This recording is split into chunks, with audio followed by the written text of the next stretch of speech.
Inaanyayahan ko po kayong isubscribe ang aming YouTube channel, Factbusters PH. Ayan po, Factbusters PH sa YouTube. Maraming salamat at aasahan ko po yan galing sa inyo, ano? Kaya sisimulan na po natin. Magandang araw mga kabatid and welcome na naman sa isang episode ng Factbusters PH. Sa ating episode ngayon, tatalakayin natin ang aral ng Iglesia Katolika tungkol po sa banal na Espiritu Santo.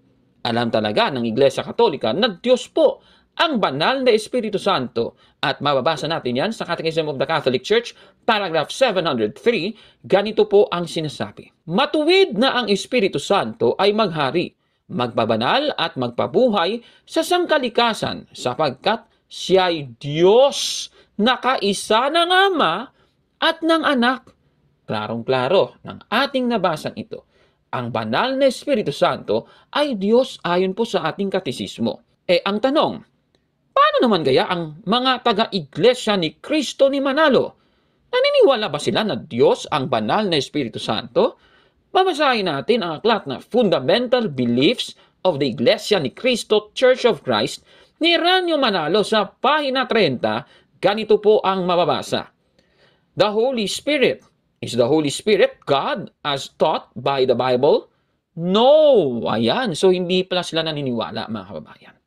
Katunayan, sa Pasugo God's Message Magazine, November 2005 issue, sa page 24, sa article ni Greg Nonato, na may pamagat na ang Espiritu Santo, tunay na Diyos nga ba?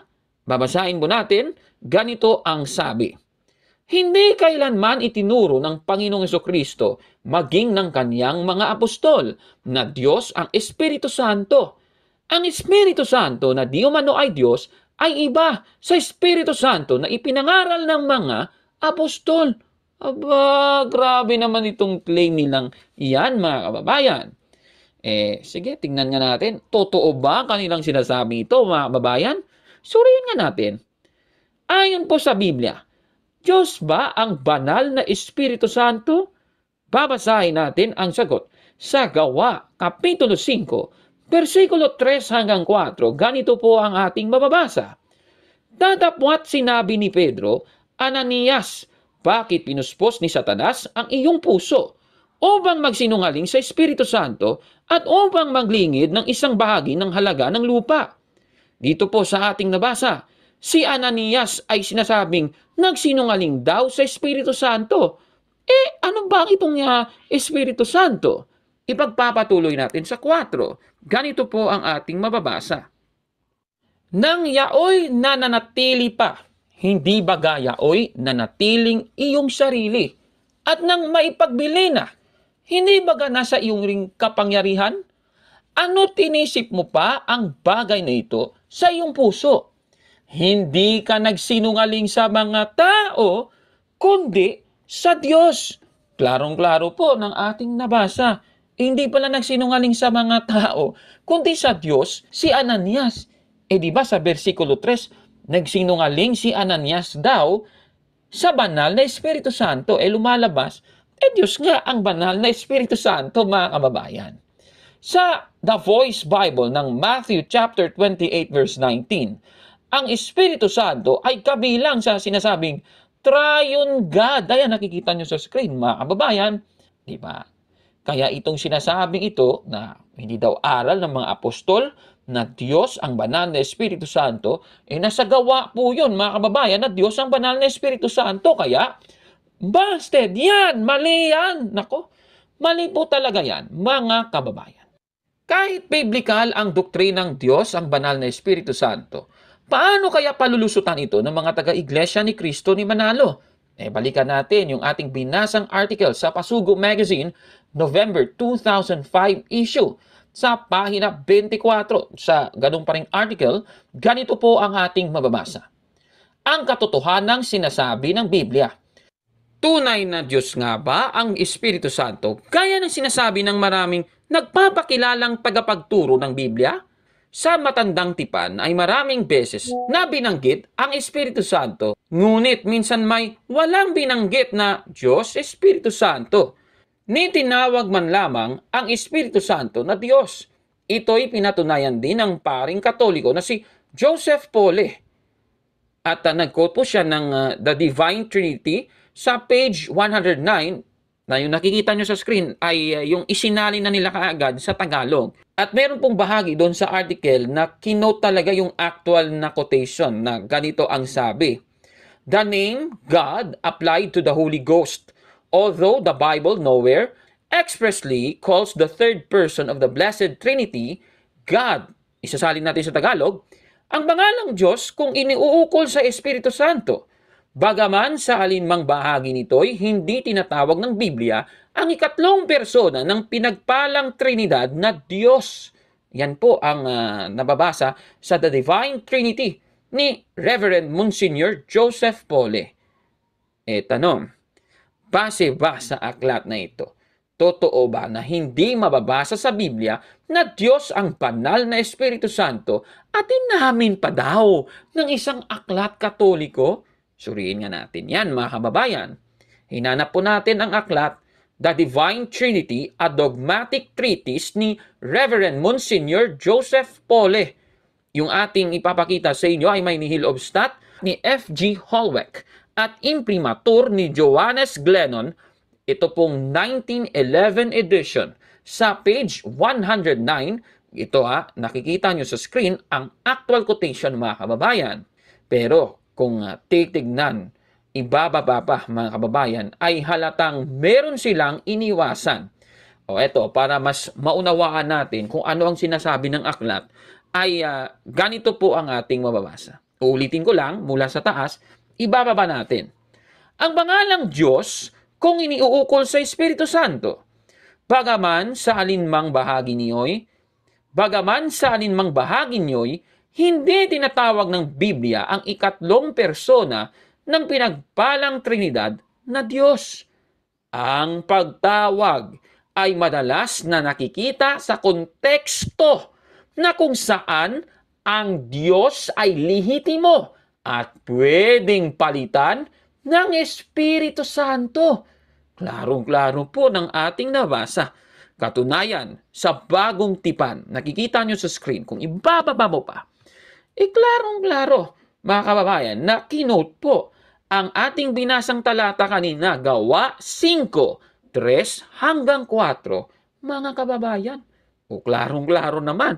Dito sa Gawa 5, 3 hanggang 4, si Ananias daw, nagsinungaling sa Espiritu Santo na siyang Diyos pala, ayon sa versikulo 4. Kaya itong sinasabi nila, mga kababayan, base daw sa aklat ni Joseph Pole, Nako, talagang INC, incomplete. Kaya, busted yan, mali yan. Nako, talaga naman, oo. Puntahan naman natin, mga kababayan, yung isa pang parte ng article. Ganito po ang ating mababasa. Inaamin din ng mga nagsuri ng Biblia na hindi tinuturo rito na ang Espiritu Santo ay isang persona ng Diyos. Ganito ang pahayag ni Ginoong Almario sa aklat na Liwanag at Buhay sa page 46. Sa Lumang Tipan, may mahigit na 94 na beses na binabanggit ang tungkol sa Espiritu ng Diyos. Subalit, hindi na ipahayag sa kanila na ang Espiritong ito ay isa ring persona katulad ng Ama at ng Anak. Sa katunayan, hindi naging maliwanag sa Lumang Tipan ang misteryo ng Santissima Trinidad. May mga pahiwatig, ngunit walang maliwanag na pahayag tungkol dito. Ayan, nabasa natin yung aklat ng Liwanag at Buhay. At susuriin natin, totoo ba itong sinasabi niya na inamin daw ng mga nagsuri ng Biblia na hindi daw itinuturo ng Biblia ng Espiritu Santo ay isang persona ng Diyos? Susuriin nga natin yan, mga kababayan. Ito pupuntahan natin at babasahin yung actual dito po sa aklat na Liwanag at Buhay na isinulat ni Obispo Cirilio Almario Jr.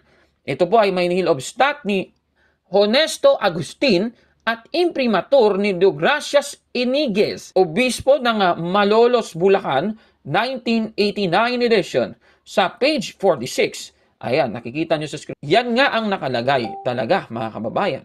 Ngayon, ang tanong, may sinasabi ba ang Lumang Tipan tungkol sa Espiritu Santo Ayon sa aklat, titignan natin. Sa aklat, mababasa ang ganito. Ang mga sumusunod na talata sa Lumang Tipan ay nagpapahiwatig sa atin tungkol sa Espiritu ng Diyos. At kinote yung bilang 11.25. Nakikita niyo po sa screen yung bilang 11.25. May binabanggit na Espiritu. Ayan. Klarong-klaro, mga kababayan. Ngayon, meron pang ibang talata na sinasabi ang aklat. Unang Samuel 10, 6 hanggang 7. Ikalawang Samuel 23:2. Isaiah 61:1. Karunungan ni Solomon 9:17. Klarong-klaro, meron naman pala sa Lumang Tipan, mga kababayan. Ibig sabihin nito, ang aklat ay nagpapahayag lamang na sa Lumang Tipan ay may Espiritu ng Diyos. Kasi hindi naman natin nabasa na ang Espiritu ay Diyos. Hindi po. Ngunit, hindi rin maliwanag na ang Espiritu ng Diyos na binabanggit ay isang persona tulad ng Diyos Ama at Diyos Anak, mga kababayan. Ngayon, balikan natin ang quotation. Yung quotation nila, nagpapahiwatig na sa Lumang Tipan. Hindi daw maipapakita na isang persona ang Espiritu Santo.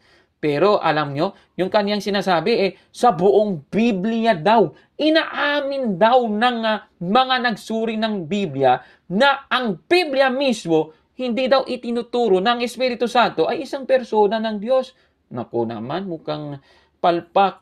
Tanong, kung wala namang pahayag tungkol sa persona ng Espiritu Santo sa Lumang Tipan, ibig bang sabihin ito sa buong Biblia, kaagad-agad wala ding pahayag tungkol sa persona ng Espiritu Santo? Susuriin natin yan, mga kababayan. Yung gagawin natin, babalikan natin yung quotation na kanilang ginamit. Alam nyo ba, mga kababayan, pinutol na naman nila yan Bakit? Itutuloy lang ang basa. Ganito naman ang sabi. Sa Bagong Tipan, maliwanag na ipinahayag ang tungkol sa misteryong ito. Klarong-klaro, mga kababayan. Ibig sabihin, ang Bagong Tipan po, ang maliwanag na nagpahayag tungkol sa misteryo ng Santissima Trinidad na hindi masyadong klaro, mga kababayan, sa Lumang Tipan. Ganun po yun, mga kapatid. Di ba? Ang Bagong Tipan po ay nagpahayag ng Espiritu Santo ay isa ring persona. Mababasa natin yan sa Lucas, Kapitulo 3, versikulo 21 hanggang 22 na ganito po ang sabi. Nangyari nga nang mabautismuhan ang buong bayan na si Jesus ay binautismuhan naman at nang nananalangin ay nabuksan ang langit at bumaba sa kaniya ang Espiritu Santo na may anyong katawan tulad sa isang kalapati at nanggaling ang isang tinig sa langit. Ikaw ang sinisinta kong anak. Sa iyo ako lubos na nalulugod.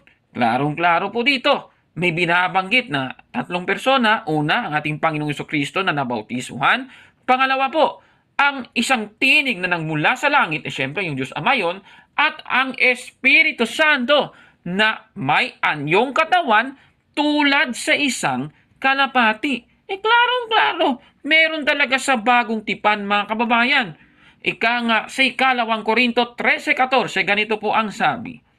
Ang biyaya ng Panginoong Jesucristo at ang pag-ibig ng Diyos at ang pakikipisan ng Espiritu Santo ay sumainyo nawang lahat. Klarong-klaro, mga kababayan. Ulitin natin, may tatlong persona, Panginoong Jesucristo, Diyos Ama at Espiritu Santo, mga kababayan. Kaya base dito sa sinasabi ng article, ang masasabi po natin busted! Yan! Mali yan! Nako eto naman. Punta naman natin ang karugtong ng nasabing article sa page 24. Ulitin ko lang po, itong article na ito ay may pamagat na ang Espiritu Santo, tunay na Diyos nga ba? Ni Greg Nonato, ganito naman ang sinasabi. Maliwanag sa paglalahad ng paring si Almario na bagaman naniniwala siya na ang Espiritu Santo ay tunay na Diyos at ito raw ang di umano'y ikatlong persona ng Santissima Trinidad, inaamin niya na walang ganitong ipinahayag sa Matandang Tipan. Ganito rin ang pinatutunayan sa Catholic Encyclopedia. At syempre, I-translate na kagad nila sa Tagalog yan, pero babasahin muna natin yung nasa Ingles. Ganito ang sabi. For nowhere in the Old Testament do we find any clear indication of a third person. O yan, sa Tagalog, sapagkat hindi natin matatagpuan saan man sa matandang tipan ang kahit na anong malinaw na indikasyon ng ikatlong persona. O yan po ang kinote nila mula sa The Catholic Encyclopedia, Volume 15, na isinulat po noong 1913 sa page 49, mga kapatid. Tanong, totoo ba itong kanilang akusasyon, mga kababayan? Susuriin natin yan, mga kapatid. Tignan po natin itong The Catholic Encyclopedia, Volume 15. Yung ating ipapakita sa inyo ay may Nihilobstat ni Remy Lafort at imprimatur ni John Cardinal Farley, 1913 edition, sa page 49. At yan, nakikita nyo sa screen. Yan po ang quotation na kanilang kinuha, mga kababayan. Pero, alam ninyo, mga kapatid, ulitin lang natin. Yung sinasabi dito, sa lumang tipan, hindi po malinaw na merong ikatlong persona, mga kapatid. Pero kung ibababa mo, mga kapatid, ayan, nakikita nyo, yan yung kinote nila. Kung ibababa mo lang, yung susunod na sentence, ganito po ang sabi. Ililiwat ko na lang po sa Tagalog. Ang palaging nababasa ay ang Spirit of the Lord. Ngunit, hindi mapatunayan na ang Espiritu ay iba sa Diyos Ama mismo. Yan po ang binabanggit ng The Catholic Encyclopedia. Meron palang quote-unquote, Spirit of the Lord, mga kababayan. At uulitin lang natin dahil ang sabi po ng aklat ay hindi raw mapatunayan na itong Espiritu o yung Spirit of the Lord ay iba sa Diyos Ama mismo. Ito na lang ang sasabihin natin. Meron po kasing theological opinion mula sa panahon ng Church Fathers ng Iglesia Katolika hanggang ngayon na itong binabanggit na Spirit of the Lord sa lumang tipan ay ang Espiritu Santo ng bagong tipan, mga kapatid. Halimbawa, ito mong nasa unang Samuel, Kapitulo 10, versikulo 10, sinasabing na ang Espiritu ng Diyos ay makapangyarihang sumakanya. Ayan, dito, yung Espiritu ng Diyos na ito, pumaroon po sa isang pulutong na mga propeta, mga kababayan. At yung Espiritu ng Diyos na ito, dahil dito, dahil nandun po sa mga propeta, ay nagsinghula yung mga propeta, mga kababayan. Ngayon, tignan natin sa Gawa 2:17. At mangyayari sa mga huling araw, sabi ng Diyos, na ibubuhos ko ang aking espiritu sa lahat ng laman. At ang inyong mga anak na lalaki at babae ay manganghuhula. Klarong-klaro po ng ating binasa, mga kababayan. Sa lumang tipan, nung ibinuhos yung Spirit of the Lord, mga kapatid, nagsinghula po, mga propeta. Dito po sa Gawa 2:17, na nasa bagong tipan, ganun din ang nangyari, mga kapatid. No, ibig sabihin, may binabanggit nga talaga na ikatlong persona na siyang banal na Espiritu Santo sa lumang tipan, mga kababayan. Kaya itong sinasabing ito, nako, pinutol nyo na naman ang nakasulat sa Catholic Encyclopedia kaya busted yan, mali yan. Nako Kaya hindi po napatunayan ng mga manalista base po sa article na inilabas nila na hindi Diyos po ang banal na Espiritu Santo. Tandaan po natin, ang mga bagay ng Espiritu ng Diyos, kung di mo yung tinatanggap, yan po'y bunga ng iyong kamangmangan, mga kababayan. Anong masasabi ninyo sa ating episode po ngayon? Paki-comment po sa baba, mga kapatid. At kung like ang video na ito, paki-smash ng like button at mag-subscribe sa ating YouTube channel, Factbusters PH. Kaya, wag maniwala sa sabi-sabi. I-check mo na kung fact nga talaga. Hanggang sa susunod na extreme episode, ako po si Gaborno. At ito ang Factbusters!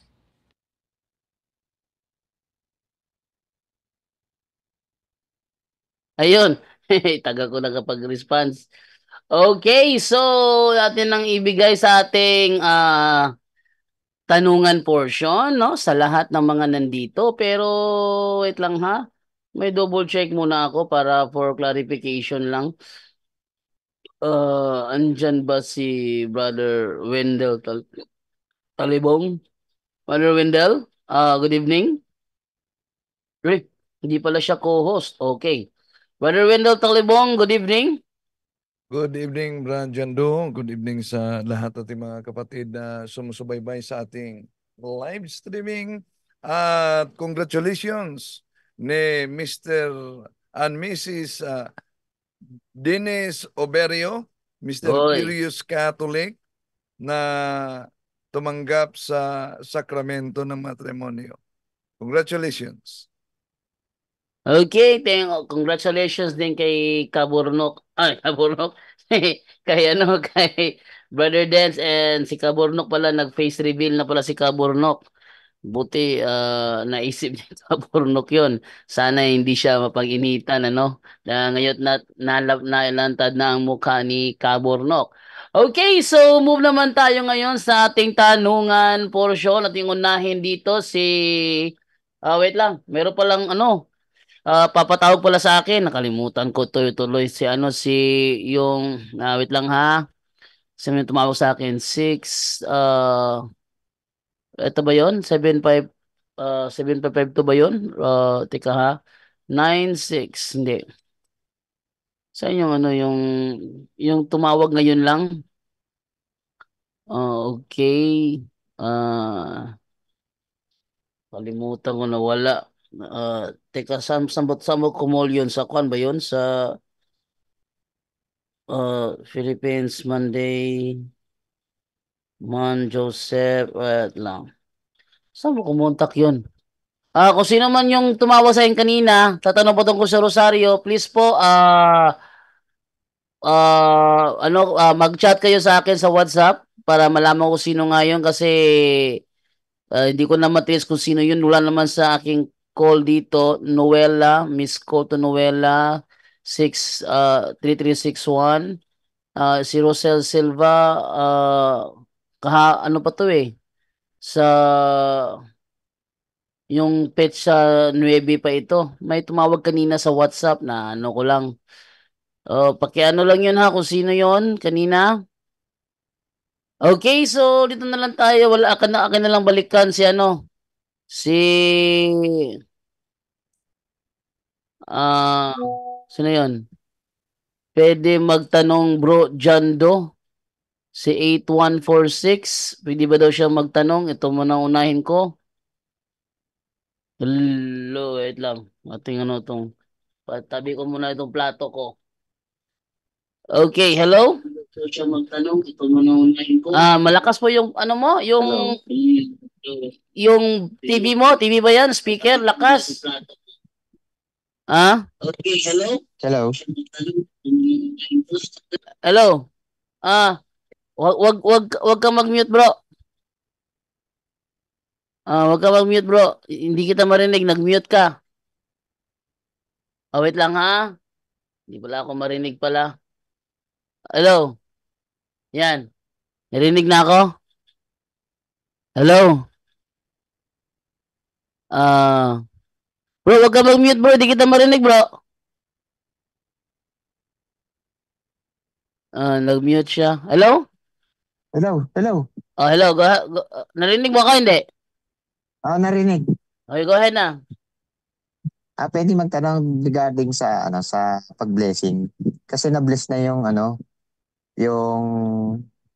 yung tawag dito, yung crucifix. Kasi narinig ko sa mo dati sa katekismo mo na ng Tagalog ka may Tagalog kayong kasama na sabi mo kailangan pagka yung ano ba tawag diyan, yung crux, yung may crux sacra si Nilux na ano bang crucifixion yung may ni Saint Benedict. Benedictine crucifix? Benedict crucifix kasi yon sabi mo kasi kailangan exorcise ba tawag doon? Gamitin yung yung exorcism ritual. Exorcism is ritual. Kaya lang blessing siya, hindi siya na exorcism. Sabi mo kasi pwede kailangan sa Okay, bigyan din kay Brother Windel ang pagsagot. Brother Windel, Yes, anong tanong bro, Jado? pakiulit tanong mo bro, parinig mo kay Brother Windel tanong mo. Pwede ba uli ipa-bless? Ipa-bless uli pero pa-exercise na siya, hindi na sa ano. Kasi na-bless na siya kaya lang hindi exercise.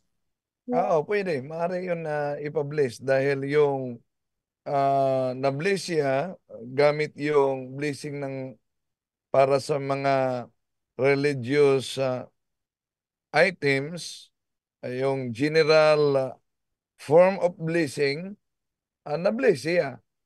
Pero dahil hindi ginamit yung blessing na nasa exorcism o ritual ni Father Jose Francisco Siqueira, so hindi siya na-bless according to the intentions of the church sa na para sa naturang religious item. So, pwede siyang muling ipa-bless para ma-bless siya na ayon talaga sa intention ng simbahan. Ah, so pwede po siya gamit kahit di po kung halimbawa hindi siya na-exercise, pwede po siya ipanggamit sa ano sa ang tawag diyan pag deliverance halimbawa sa asawa, sa kapatid o sa anak. Pwede naman, no, na magamit pero mas mabuti na ma-bless talaga siya according to the intentions of the church dahil napakaganda ang formula at intended talaga siya sa spiritual warfare ang paggamit sa naturang religious item o yung sacramental. Okay po. Sige po, yun lang po. Maraming salamat po. Okay, thank you sa iyo, brother. Yun sa ano natin, sa ating call natin sa 8146. Okay. Thank you. So, move naman tayo na meron pa din naman tumawag dito. 9562.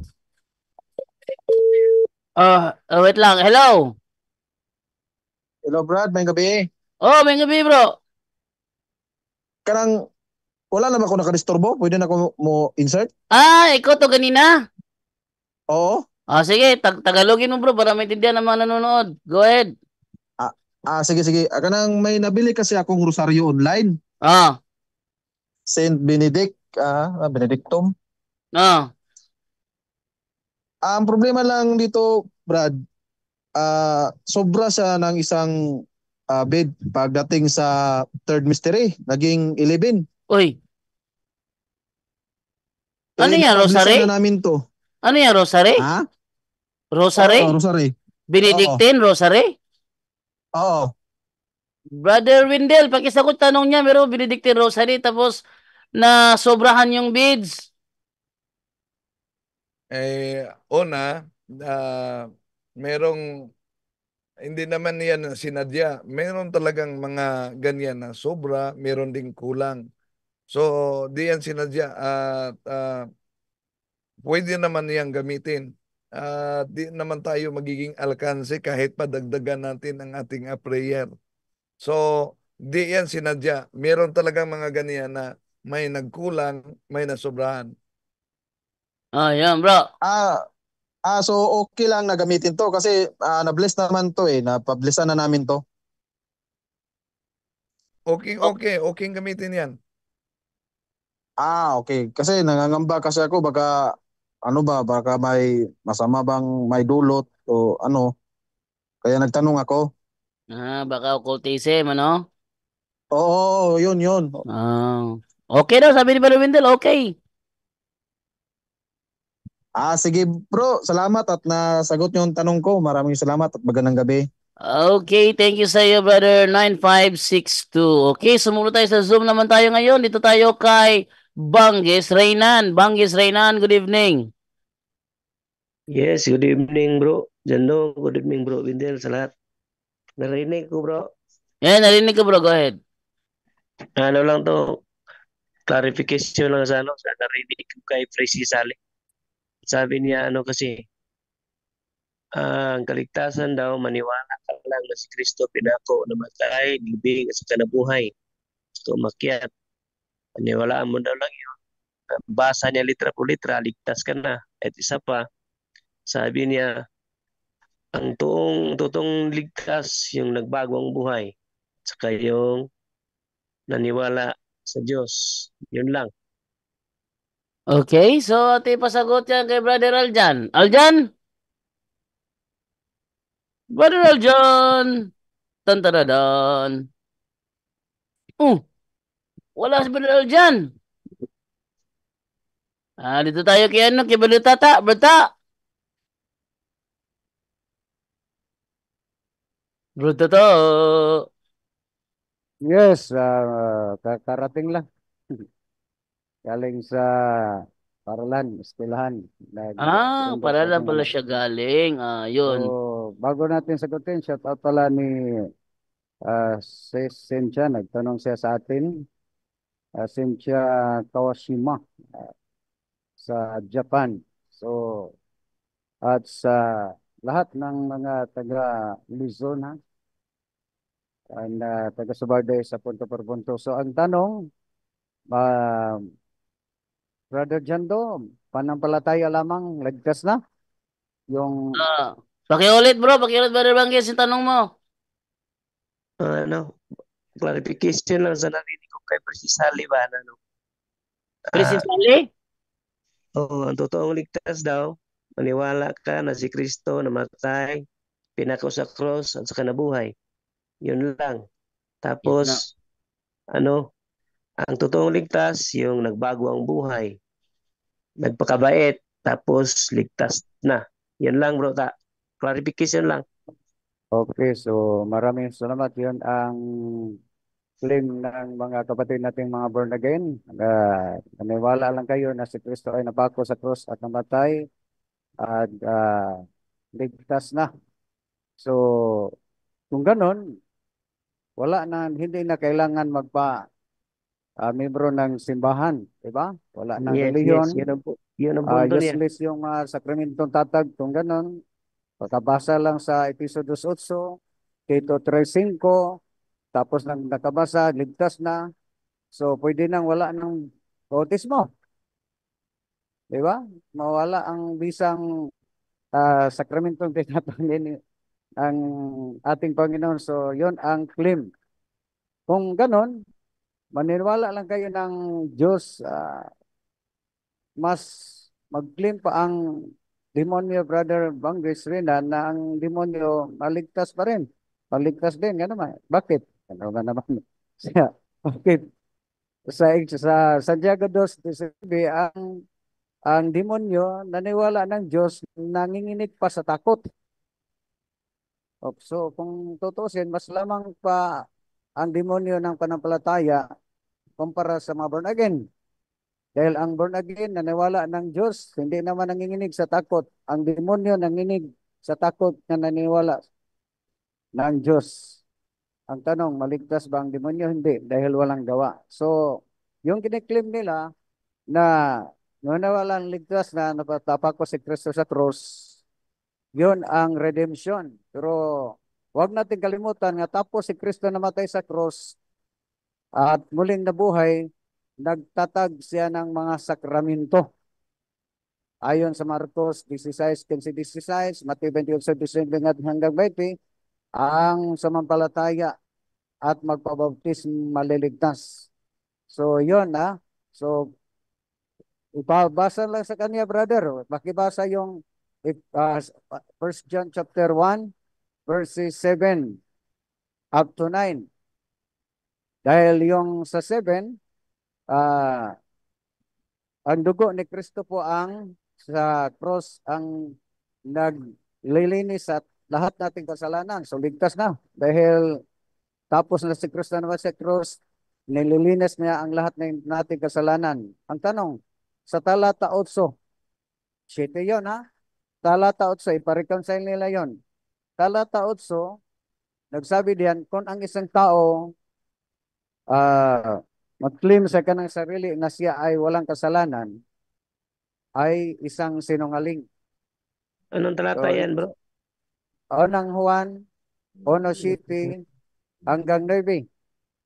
Sa city, nililinis na tayo sa dugo ni Kristo, nilinis tayo sa dugo ni Kristo ang lahat nating kasalanan. So, ibig sabihin, ligtas na po tayo sa paglinis niya sa krus sa Kalbaryo. Pero sa otso, ang taong mag-claim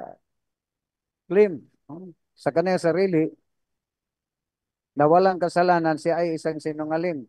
Pag sa 9, kung magkasala tayo, ay ating ikumpisal sa Diyos.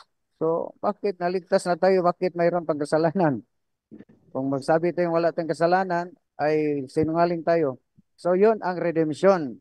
Hindi na maligtas kayo through baptism na naman dahil pagkatapos ng si Kristo namatay sa cross na muling nabuhay, nagtatag siya ng sakramento. So, ang ibig sabihin, ang nagpatuloy, yun ang dahilan si Kristo nagtatag ng simbahan dahil ang simbahan na tinatag niya ang inutusan niya sa pagpatuloy sa paggawa ng kaligtasan. So, yun lang, Brother John to, dahil may sagutin ako sa chat sandali ha, may nagtawag sa atin pero hindi natin nasagot kanina dahil ano pa tayo, on mobiling pa tayo. So ating isang follow-up nito baka unsang alin ang ang sa kanya, kaya ang patay na sa atin. So yun lang Brother Jando, maraming salamat once again na correction pala ni Bro Jujit Rabina at ni Sis Gina, yung pag-asawang nagkita natin sa Antipolo. Maraming salamat. Back to you, Brother Jando. Okay, thank you sa iyo, Brad Ta, no? And then ito naman tayo muna sa Bangis, okay na ba 'yon? Yes bro, okay na. Thank you. Okay, maraming salamat, Brother Bangis. Reynan, ito na, teka muna ha.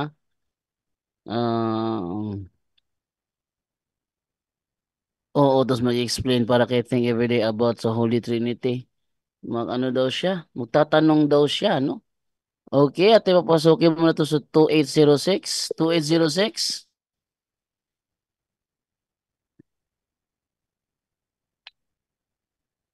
Wait lang. Wala pa response.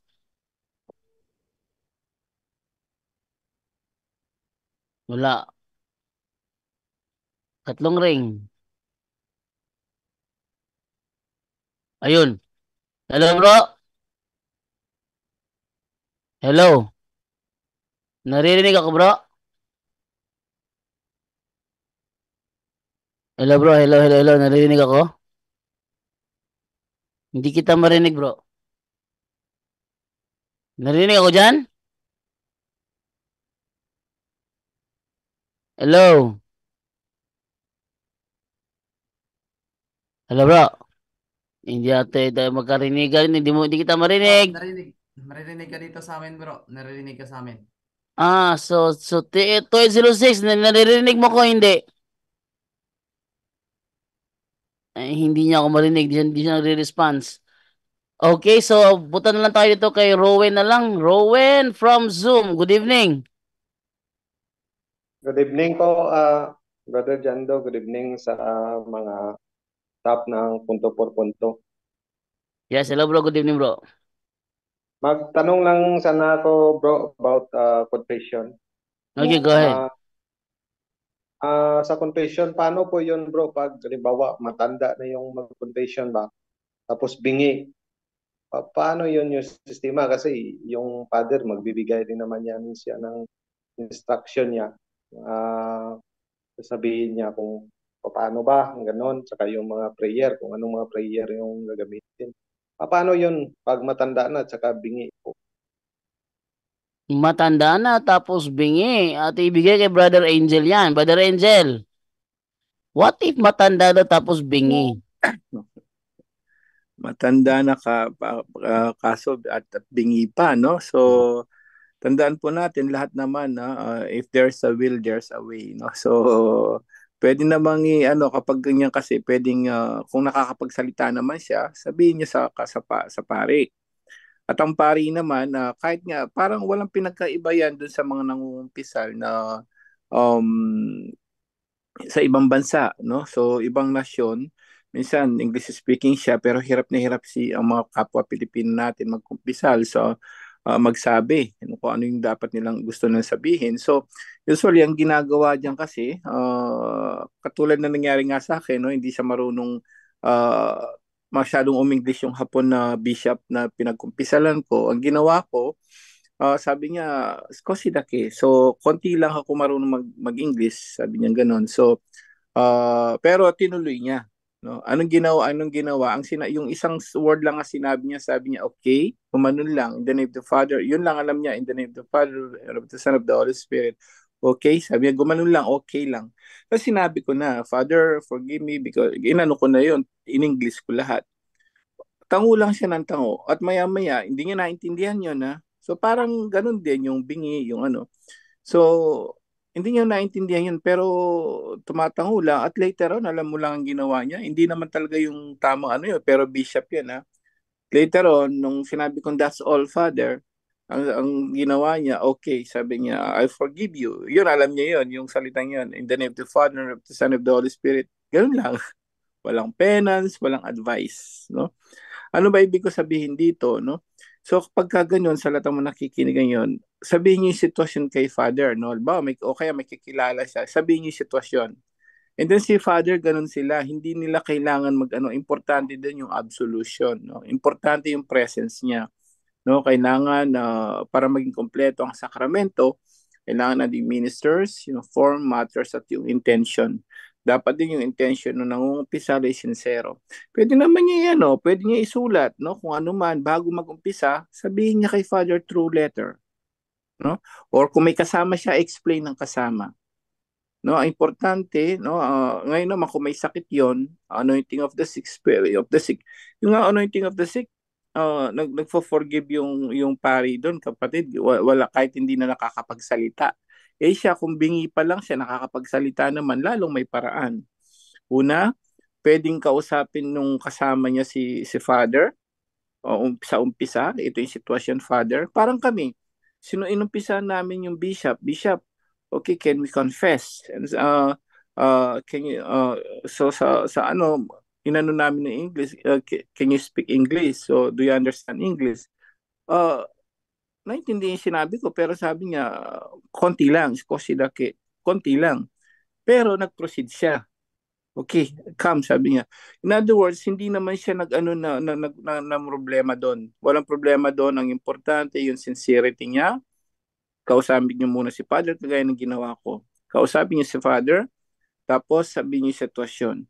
At siya magsasabi sa inyo kung anong gagawin niyo, kapatid. Kami hindi na siya nagsalita, basta diniretso-diretso lang kami at binigyan kami ng absolution. Walang masyadong advice, walang penance. So may paraan yung kapatid. Yun ang gawin nyo. Kausapin si Father ng kasama or si tatay bingi na, nakakapagsulat. List sabihin niya, sa pamamagitan ng sulat, Father, bingi po ako pero gusto kong mag-confess, no? So si Father, may pwede siyang gawin yun. Anong gagawin niya? Susulat din niya, okay, pwede kang sabihin mo na lang lahat ng sasabihin mo. Absolution lang naman nabibigay noon, hindi naman kailangan ng advice, kapatid. Pwede yun. Yun po, kapatid. Okay, Brother Angel. Thank you. Understand ko na, bali, ano na lang yan for may paraan naman yan si Father. Basta kausapin lang na maaga. Yes, ganun ang gawin nyo. Umpisa nyo. Kami, ganun ginawa namin eh. Duda na ako kasi akala namin nung pumunta kami doon monthly, may Indian doon or American English speaking. Wala pala sila. May biglang dumating na pare yung palang karelyebo muna, bishop siya ng Japan. So medyo nag-alangan kami. Pero alam po, marunong umingles ng konti ito. Yung mga bishop kasi halos marunong umingles dito, no? So yun, kinausap muna namin, marunong ka bang umingles? Sabi niya, konti lang. Tapos tinuloy pa rin niya. So, ibig sabihin, kailangan mong inform yung sitwasyon. Yan, si Father. Gagawa siya ng paraan, kapatid. Pero, pwede kaya yan, bro, yung, tawag nito, yung pag-confession, dyan din yung, halimbawa, kamag-anak niya, yung anak niya, yung parang... Hindi pwede yun. Bawal yun. yun. Actually, may nabasa akong isang parang to the extent na may mga na grave situation, talagang emergency, parang pwede yan. But ang sitwasyon kasi hindi naman ganun ang sitwasyon niyo eh. Nakakapagsulat pa siya eh, tama? Or Opo. nakakapagsalita naman siya, bingi lang, tama? Opo. Oh, yun. So, ang gagawin niya, sasabihin lang ng sasabihin. Ang bibigyan lang niya yan, absolution na lang. Hindi na magbibigay ng advice, hindi na magbibigay ng penance. Kagaya ng nangyari sa amin. Hindi na siya nagganon dahil hindi naman ma-express nung hapon na yun. But yung importante, sabi nga ng simbahan, yung absolution, yung pagpapatawad. That's the most important. Even yung penance, minsan, hindi nga bibigay yung iba eh. Bakit? Ang importante kasi doon, nandun si Father. Although si Father nandun, si Jesus talagang nandun, yung presence. At yung pagpapatawad, si Jesus din yun. Yun ang pinakamahalaga doon, yung absolution, kapatid. Okay, bro. Thank you, bro. Understood. Thank you. Salamat sa Diyos. Bro Jando? Okay, thank you sa iyo, Brother Rowan. Maraming salamat sa iyong katanungan. Ito muna tayo ngayon kay Fermin. Brother Fermin, good evening.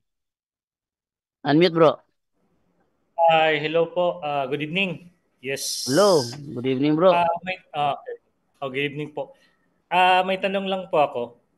Kasi sinabi ni Brother Wendell about yung yung paglalagay ng coins yung sa pagko-construct ng bahay. Nilagay ko noon, naalala ko parang nilagay ko sa foundation. Tapos sa Iloilo na tingnan ko yung niya, yung sinabi niya, huhukayin daw. So, how about yun na nasa footing foundation na yung coins. Ibig sabihin, titibagin yung or pwede i-deliverance prayer na rin din, may ibang paraan ba na magagawa? Aside sa tibagin yung footing, foundation yun eh. Mahirap.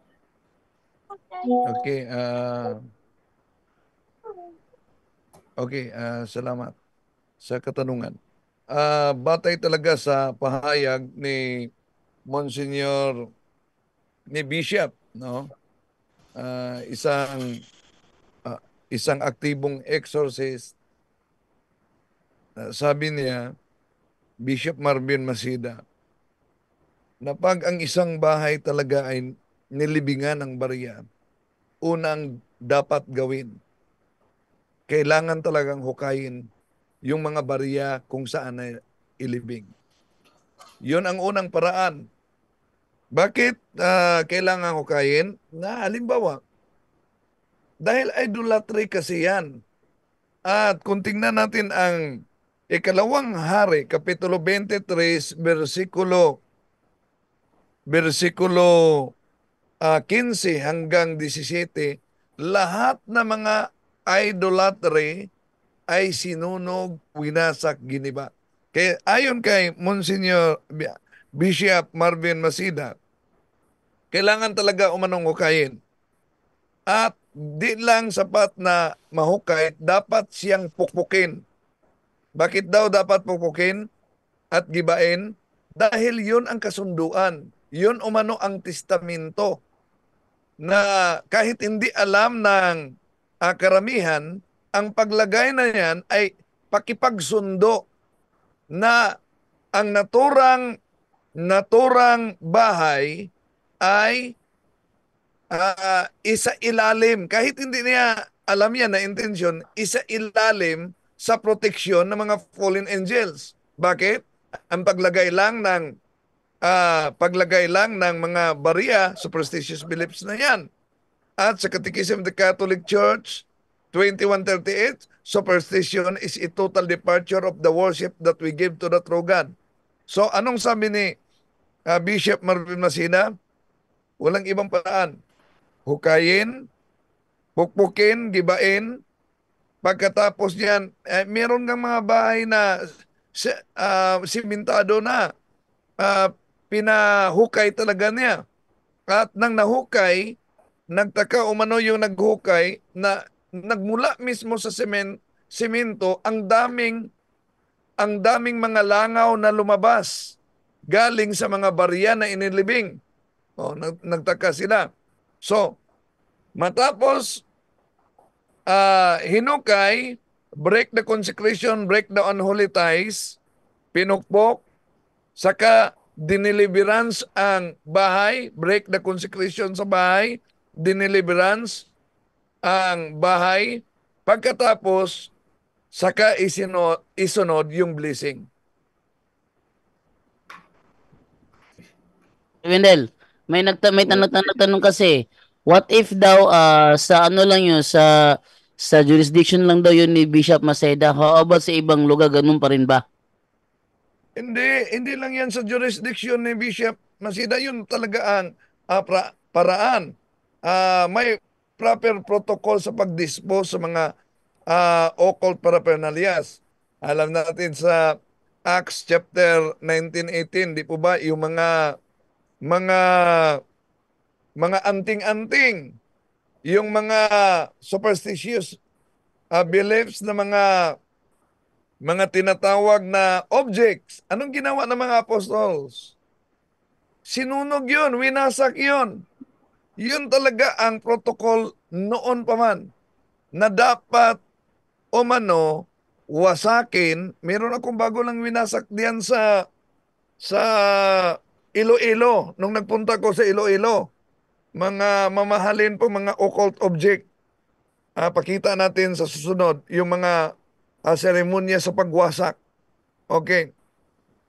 Yun talaga ang sinabi ni Bishop Masida, hindi lang sa kanyang jurisdiction, ecclesiastical jurisdiction. Yun ang proper protocol. At kahit si Father Jose Francisco Siquia, sinabi niya na walang bisa ang blessing pag mananatili ang naturang kasunduan. Kahit na ano, yung bahay mismo ay ipa-deliverance ng 5 beses? Kailangan talaga, ang sabi ni Bishop Marvin Masida, kunin muna yung testamento, yung ginawang kasunduan. Gibain muna bago i-deliverance. Dahil pag manatili ang kasunduan at hindi magigiba, nanatili pa rin ang bondage, unholy ties, at walang bisa ang blessing. Okay, Brother Fermin? Okay, isa pa. How about po yung mga yung mga figurines na sa divider lang? Halimbawa may kabayo na nilagay lang, parang display lang. Wala bang yon na something mga ba yung tawag? Mga parang wala lang, i-display lang sa bahay yung kabayo. Okay. Kasama na rin yan sa may mga kabayo din na winasak namin. Pero yung mga kabayo na yan ay may mga signs para sa pampaswerte kasi. No? Kaya napaka-importante na malaman natin ano bang purpose sa naturang object.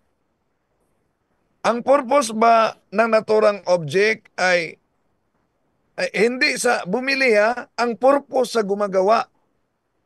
Kailangan malaman talaga yan. Ang purpose ba ng naturang object ay pampaswerte?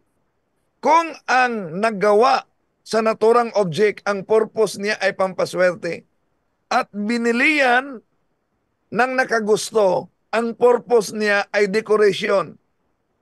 Kahit decoration ang purpose sa nakabili, nanatili pa rin ang purpose sa gumagawa kahit patay na ang gumagawa dahil hindi mamamatay ang kaluluwa. So ngayon, halimbawa, sa pag-ikot namin sa bahay, isang bahay doon sa Iloilo, meron kami nakitang sirena. Pati yun winasak namin, dekorasyon, pero sirena. Bakit?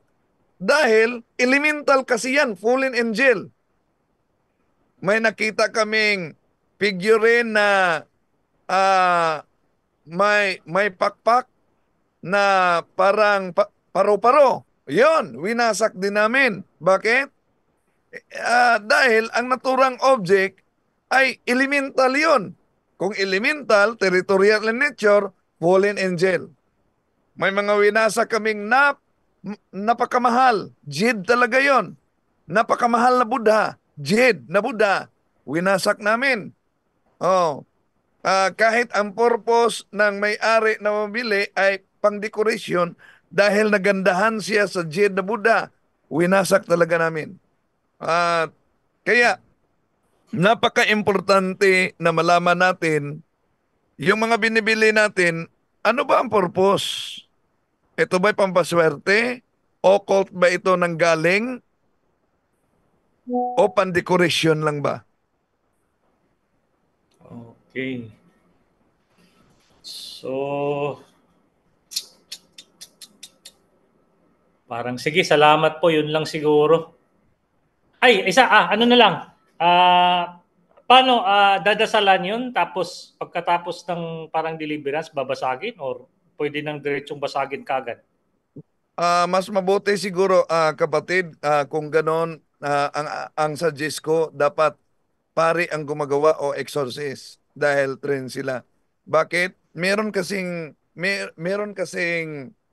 pangyayari na yung buong bahay nila binibreak na ni Monsignor Kirkimbik pa yon sa Cebu. Pero dito nangyari sa Osame, si Monsignor Kirkimbik ang gumagawa exorcist ng Cebu. Nag-break si Monsignor Kirkimbik sa lahat ng mga occult object. At merong napakalaki na jar na yung decoration sa jar ay dragon. At mamahalin niya na jar. Kaya binibreak ni Monsignor Kirkimbik yon. At yung may-ari ang nagbasag. Pero di nila mabasag dahil di basta-basta talaga. Ginamitan na nila ng sasakyan. Di talaga nabasag. Hanggang ginawa nila, nilibing na lang nila. Ang resulta, ilang araw, yung anak niya ang namatay na pinaniniwala ang retaliation sa ginawa nila. No? So, meron talagang mga retaliation. Halimbawa, sa isang diocese na napuntahan ko, daming mga sinusuko na mga occult paraphernalias. Binibreak namin yung occult paraphernalias. At yung pare, nag-utos sa kaniyang sakristan na ilibing ang naturang mga occult paraphernalias at sunugin. Nag-pray pa siya ng prayer for protection, inilibing. Pero, kinagabihan, grabe ang retaliation na na-experience ng sakristan.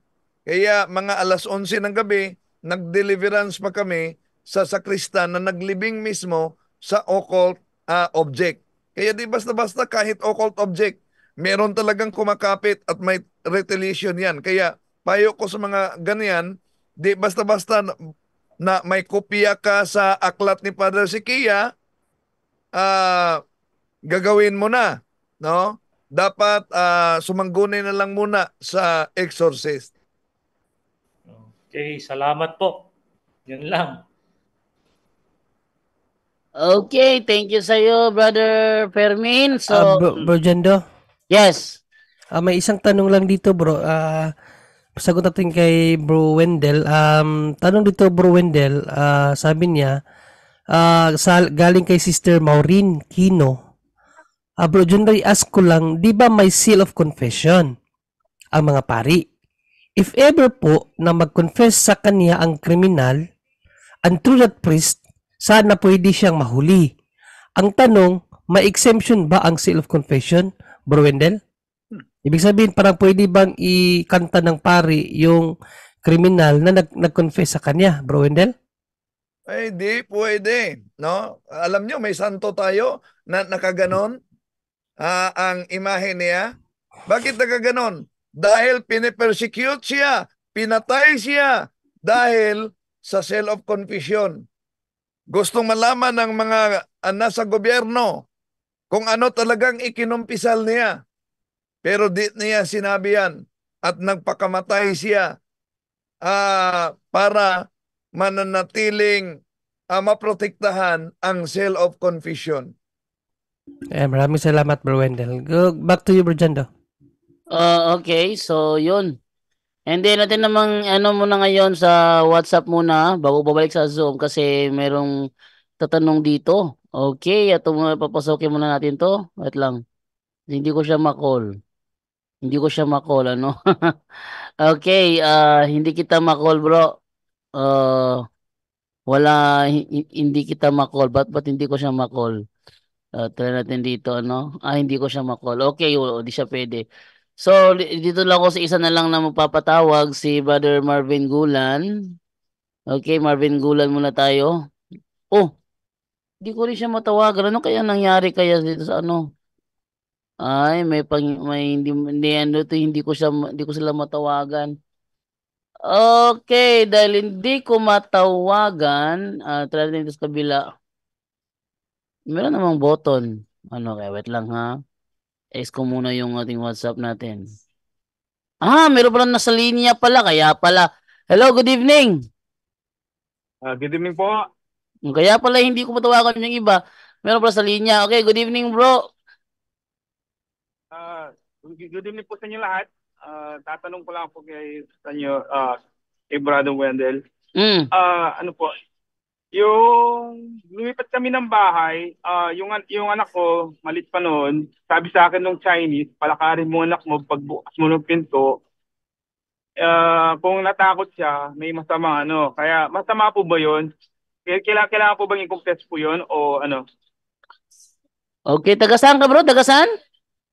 South Carolina. Sa South Carolina? Yeah, ako nag-send sa'yo nung aksidente nung nagbarilan sa bahay namin. Ikaw yung nag-send ng ano, nagbarilan tapos hindi natamaan yung nagro-rosary, gayon? Oho, pag nagro-rosary kami pa, Nagro-rosary tapos may barilan sa labas, hindi sila natamaan. Okay, maganda i-testimony mo yan ngayong Sunday ha? Bro ha? Balik ka ngayong Sunday, testimony mo yan. Pero sa Zoom ka na magti-testimony kasi with camera na yan. Okay, so ibigay mo kay Brother Wendell yung katanungan. Go ahead.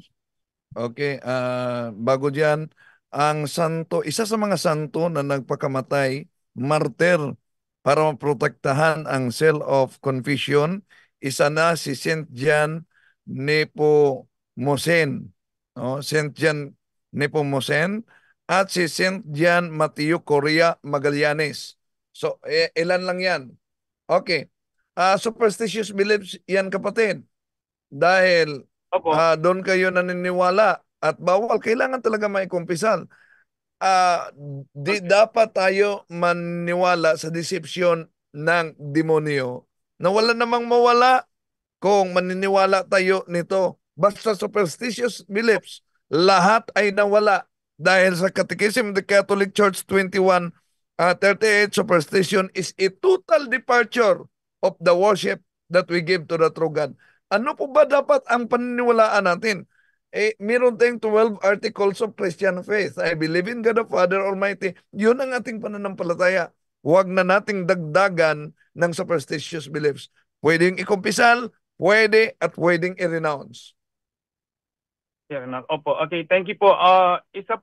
Meron po akong sinanabidyo sa inyo yung kay Dan Rahil, yung sinasabi ko po last time sa inyo, yung pag hinawakan ng babae yung nag-pray, hindi po yung mortal sins, yung mga demonyo po raw lilipat sa tao.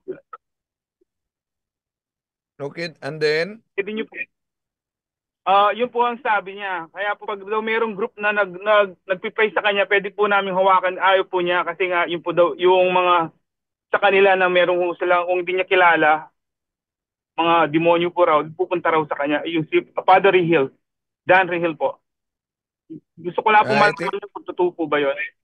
Tingnan ko muna, kapatid, ha? Tingnan ko muna. Opo, okay. Para ano po, okay. Isa na lang po, tawag rito, yung pinsan ko, hindi pa siya nag-first communion. Dalawa sila. Kulang ko kami sa kalaman sa Catholic faith. Pinanganak kami ng Catholic, pero hindi po talaga yung mga magulang namin. Tawag rito, nagko-communion sila, hindi pa sila nag-first communion. Pwede po ba sila mag-confess ng gano'n? Yung tanong niya sa akin kahapon, hindi ko masagot po. Sabi ko, tanongin mo yung pare. Okay, at bigay natin kay Bro Angel. Bro Angel. Okay, thank you po. Yes, bro, no. Ang tanong mo kung pwedeng mag-communion, pakiulit nga yung Mag-umpisa concern. kasi ang tawag rito, ay, hindi pa sila nag-communion, pero kasi yung Catholic nga masasabi pero kulang sa kaalaman. Hindi pa sila nakapag first communion pero nagko-communion dahil sa mga magulang. Kala okay lang mag-communion pero nung malaman ko po lahat ng dito sa punto na kailangan yung confession, tapos yung first communion, tapos yung confirmation, hindi po nila nagawa 'yon. So, sinabi sa kanya, importante yung confession dahil hindi ko mo makasalanan ka, it's your protection, sabi ko sa kanya. Yung naikwento ko minsan sa akin, parang may bumubulong sa akin na parang hindi ka worth it, parang gusto kang magpakamatay, ganun-ganun yung nangyayari minsan sa akin. Oh. Sa ganun sinabi ko, nung mula nag-confess ako, nawala ako yung mga ganun sa ano ko. Kaya sinasabi ko sa kanya, pero tanong niya, pwede ba ako mag-confess na hindi pa ako nag-first communion? Sabi niya po sa akin. Hindi pa na yung ang tawag dito kumpil. Hindi pa nagkumpil. Okay. Okay, so yung concern dito is pwede ba siyang confess, mag-communion without confirmation yet? Wala pa, no? Hindi pa siya nako-confirm. Tama? Okay, sa turo po na simbahan kasi ang talagang rituals natin diyan, yung proseso diyan actually yung una baptism, di ba? Pagkatapos niyan ang ginagawa yan actually, nauuna yung first communion. Nauuna yung confession before confirmation. So ang tanong niyo po kasi kung pwede ba siyang pwede mag-confess at mag-communion without confirmation. Yes, pwede naman 'yon. Pero ang pinagtataka ko, bakit hindi mo na magpa-compile, no? Bakit concern? Yun nga ang problema. Yun nga ang problema sa amin. Kaya ako napunta ako dahil sa yung kulang kami sa kaalaman, kaya napunta ako ng iglesia nung 14 years old ako dahil nga kulang ako sa kaalaman ho. Pero yung puso ko Katoliko, kaya inaano ko na yung malaman ko yung lahat-lahat mo ngayon, na ituturo ko sa kanila, ganun ang importante yung confession. Kaya, pwede ba ako mag-confess na hindi pa ako ganun lang tanong niya sa akin. Sabi ko, hindi ko masasagot yan, pero tanong mo na lang sa priest. Yan ang sabi ko sa kanya. Para ano. Pwede naman, no? Yung mga hindi pa nakapag-compile, pwede po kayo mag-confession. Pwede po kayong mag-communion, confession muna, tapos without confirmation muna. Pero kasi usually yan, ang proseso kasi yan from baptism, pagkatapos niyan first communion bago compile yung iba, o kaya yung iba sabay. So confirmation, confession, first communion, pinagsasabay yon. Pero hindi naman ano yon, hindi siya talaga ni-research ko na rin yun Hindi naman kailangan na na-confirm ka bago ka mag-communion o dapat na-compilan ka muna bago ka mag-communion. Actually, hindi naman kasi sabi nga dun sa Catholic website, ang sabi niya, ang hindi lang talaga pwedeng mag-communion yung may state of mortal sin. Okay? Hindi yung dahil hindi ka na-confirm. But of course, yung confirmation naman is to complete yung rituals ng baptism. Necessary yon. So first question mo, pwede ba siyang mag-communion, mag-confess muna, hindi mag-communion? Dapat yung una yes, yung confession, kailangan general confession agad yan, no? Kasi invalid yan pagka kulang-kulang o nahihiya o nakalimutan yung iba. So ang guidelines natin diyan, ano ba yung kasalanan mo? Una sa Diyos, kasalanan sa kapwa, kasalanan sa sarili. Kaya pwede mo isipin yung ano bang kasalanan. Ang yung iba kasi nagko-confess, di ba? Paisa-isa, hindi nila alam ano ba i-confess. So, bigyan mo rin siya ng guidelines. Ang nagkakasala tayo, di ba, sa isip, sa salita, sa gawa, at may mga pagkukulang ka din. Ano yung pagkukulang mo, di ba? Yung pagkukulang mo, yung humingi ng tulong sa iyo, hindi mo tinulungan. Mga ganon. So, yung mga dapat mong gawin magsimba o dapat mong gawin para sa Diyos, nagkulang ka din sa kapwa mo. may inaano ka, hindi mo sinusunod, may sinasabing magulang niya, hindi niya sinusunod. Marami, yun ang nagiging problema sa atin. Kaya lang, kulang tayo sa kaalaman na nagkukulang din yung confession. So, minsan, di ba, hindi siya nakakompleto. So, yun nga ang kailangan maging kompleto hangga't maaari. Although, siyempre, hindi naman lahat ng Katoliko alam yung kano ba yung kasalanan. No? So, marami kasi yan. Napakadami. So, para may guidelines tayo, isipin natin ano ba yung pagkakasala natin. Sabi mo pwede, pero yung confession niya kailangan general na. Kasalanan mo sa isip mo, anak, sa gawa. Thank you po. Para sa gawa at sa pagkukulang mo. Pwede siya confession then communion, but mas pinaka-effective nga naman kung nakumpilan na siya. So, kailangan i-schedule kagad yung compile, kapatid. Pwede naman yun bago compile confirmation. Opo, okay. Marami pong salamat. Thank you po. Okay, thank you. Thank you po sa lahat. Thank you, brother bro John Doe. Thank you sa inyo. Okay, thank you po, brother Wendell, sa lahat po ng CFD. Okay po, God bless po sa inyo lahat. Okay, thank you sa iyo, brother Then, bro John Doe. 5-3, yes. Yes, may isa pa dito, may concern pa dito, bro Wendell, galing kay brother Cyrus Lopez. Sabi niya, bro, ask ko lang, if kunin yung barya sa haligi ng bahay, sigurado giba yung bahay namin kasi concrete na eh. Wala bang ibang paraan, bro Wendell? Una, imposible naman magiba ang buong bahay. Dahil huhukayin lang man yan sa di naman buong haligi ang gibain. Huhukayin kung saan posible. So, wala na bang ibang paraan? Leksyon yan sa lahat na gumagawa. Dahil yun talaga ang, tingnan niyo yung Ikalawang Hari, Kapitulo 23. Ikalawang Hari, 23, 15, 17. Lahat na mga anting-anting, Diyos-Diyosan, sinunog, giniba, winasak. Kaya ang tanong, bakit kailangan pang wasakin? Bakit kailangan pang sunugin? Di ba ilibing na lang? I-bless na lang?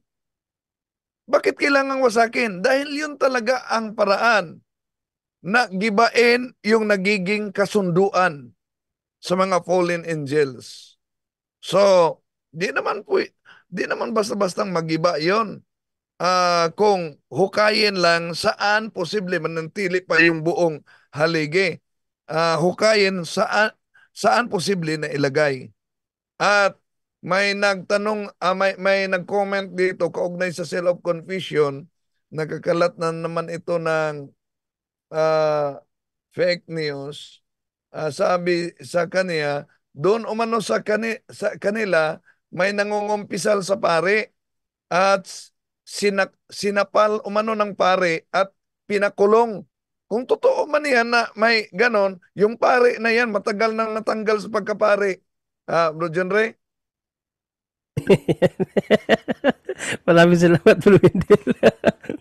At saka, may ano pa dito galing kay Pardito Los Biminda.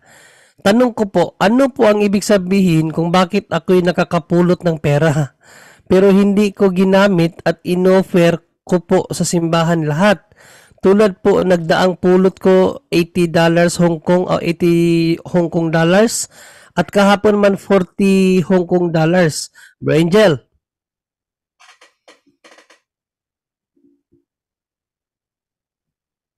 Yes, so medyo ano yan kasi una-una hindi natin alam kung kanino yan, no? Ang ginagawa niya dinodonate niya yung mga napupulot niya o anong ibig sabihin ng nakakapulot? Parang dalawa. Ano daw ibig sabihin ng nakakapulot siya ng pera pero dinodonate daw niya ino-offer daw niya sa simbahan, hindi niya ginagamit sa kanyang sarili. Yung una niyang pulot 80 Hong Kong dollars tapos kahapon daw 40 Hong Kong dollars, Bro Angel. Ano daw ang ibig sabihin ng ganun? yung sinasabing anong ibig sabihin lagi siya nakakapulot, hindi, only God knows. Hindi natin, wag na, baka ayaw natin mag-fall doon sa superstitious belief o baka swerte, medyo ano ka lang, mapalad ka lang at lagi ka nakakapulot. At yun nga, dahil siguro sa binibigay mo rin naman sa church, no? Pero ang simbahan actually hindi naman siya ano sa ganyan, no? Talagang open po siya, no, sa ang simbahan na mag-donate tayo lagi. Ni-research ko yun dati. What if, for example, if I found money, sabi ko, ni-research ko yan kung ano yung pwedeng gawin. Ang unang pwedeng gawin nga dyan is, yun nga, sabi doon sa ano, sa Catholic website, dapat ibigay muna sa kinauukulan, paano nga, no, kung ano. And then later on, pag wala daw nag-claim, i-donate mo na lang. No? So, wala namang nakikitang masama binibigay mo sa simbahan. Mas maganda nga 'yun, hindi natin sinosolo, no. Although maraming ganyan, no. Tinitingnan natin kung may mag-claim pag wala, 'di ba? Na nagagamit natin. Ako rin dati may naano kasi walang choice kung sino ba talaga. So, siguro para sa atin 'yun, gano'n, no. Kinukuha na lang natin yung iba, no? Tapos ginagamit. But napakaganda ng ano nyo, napakaganda ng ginagawa nyo, no? Dinodonate natin sa church. Yung sinasabing bakit ka nakakapulot, hindi natin pwede masagot yan dahil gaano ba kadalas talaga yan, no? At ewan ko kung may mga ganyan na ano, may mga ibig sabihin yan pagdating dyan sa spiritual warfare, Bro Wendell, meron bang ibig sabihin yan? Lagi nakakapulot na pera? Bro Wendell? Wala namang ibig sabihin yan. Nakakataon lang Oo, yan na may nahulugan at siya nakasunod. Yun nga, ang ano kasi diyan, ang concern ng simbahan yan, kung alam mo kasi kung sino at hindi mo inano, pero hindi mo talagang no choice. No, yung iba yung sa Catholic website, bigay daw sa police station. Kung kahit ang police station wala nang idea paano. No, and then later on you can donate to the church. Actually yun, isa sa mga ano yun, pwede mo i-donate sa church. Pero wag mo na lang anuhin, wag mo na lang bigyan ng pansin yung kung bakit ka lagi nakakapulot, no? Baka nga ano lang, no? Medyo you're just lucky enough na lagi ka nakakapulot. Siguro inano rin ni Lord para ma-donate natin sa simbahan. Pero at the end, ayaw natin mag-speculate dyan, no? Ang Diyos lang nakakaalam. Mahirap sabihin niya, baka mag-fall tayo sa superstitious belief. Hindi naman dapat yun. Importante na i-donate natin sa simbahan, di ba? So, ang simbahan niya kahit ano naano ko sa research ko, pati yung mga nanalo sa mga sa mga loto, jackpot or whatever, dinodonate, tinatanggap naman ng simbahan, sabi ng simbahan diyan, no. So wala pong problema pag dinonate natin, kapatid. Maraming salamat, Bro Angel. Back to you, Bro Jando. Okay, at meron pa pumasok sa linya ngayon, 5576. Good evening. Bro, ano yan nagkaganyan? Bro, ano yung bro? Ano nangyari? Parang kinakalikot yung Zoom natin. Ay, teka, ano to ha? Stop. Yun, nawala. May ano? May alien na naman. Ha? May nakapasok na naman. May nakapasok? Ano ba yun? May nakapasok ba? May nagbukas ng bagong bagong site. Okay na, nawala na rin. Di ba ikaw nagbukas, Bro Jando? Hindi. Meron talagang, baka may nakapasok ngayong alien. Malamang, meron. Wag tayo magbubukas ng Zoom hanggat hindi nag-open camera muna, ha? Para malaman natin kung alien bang naka-raise hand. Anuhin muna natin. Pabuksan mo ng camera para malaman na alien ba talaga o hindi. But as of now, Bro Jando, paano niya na-open kung hindi nabuksan yon? Hindi siya hack. Hacker. Okay. Para malaman ko kung alien ba talaga o hindi. Bago tayo sa Zoom muna, alas 10 na pala. Merong sa linya dito sa sa WhatsApp natin, 5576. Good evening. Hello po, good evening. Good evening, Brad. Hello, good evening, bro. Go ahead, bro. Go ahead. Hello, wag ka mag-mute, bro. Go ahead. Bro, wag ka mag-mute. 5576, wag ka mag-mute. Hello, good evening po. Hello, good evening. Naririnig ka, bro. Go ahead. Ay, sis po. Tanong ko na kay Brad Pindel, kasi nung kanina, ako, inutusan kasi ako ni Mrs. Galing ako sa office. Inutusan ako ni Mrs. na magbili daw ng herbal na gamot, yung sibukaw. Ngayon, naghanap ako sa palengke. Naghanap ako, wala akong makita sa ibang sa ibang tindahan. Tapos yung isang yung mga tindahan ng yung mga parang mga old na tinda ba. Tapos nakita ko, nagtanong ako, mayroon daw siyang sibukaw na ako. Kasi na-test ko yun, medyo effective yun kasi nawala yung sakit ng sa bato ko at saka yung sakit yung sa kidney ko. Ngayon, naubos na kasi, naghanap ako. Ngayon doon ako nakakita sa medyo luma na tindahan. Ngayon, nung tingin ko, si meron daw.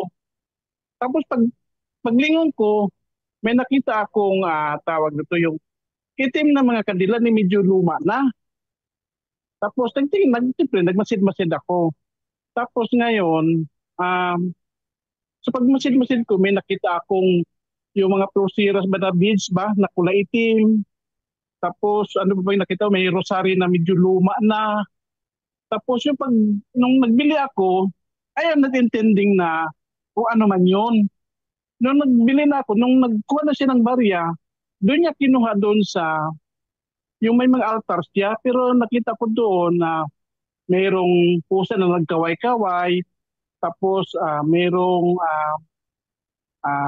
Santo Niño palaboy, pagkatapos mayroong yung Santo Niño din na hindi naman palaboy, may tawag dito, may rosaryuhan.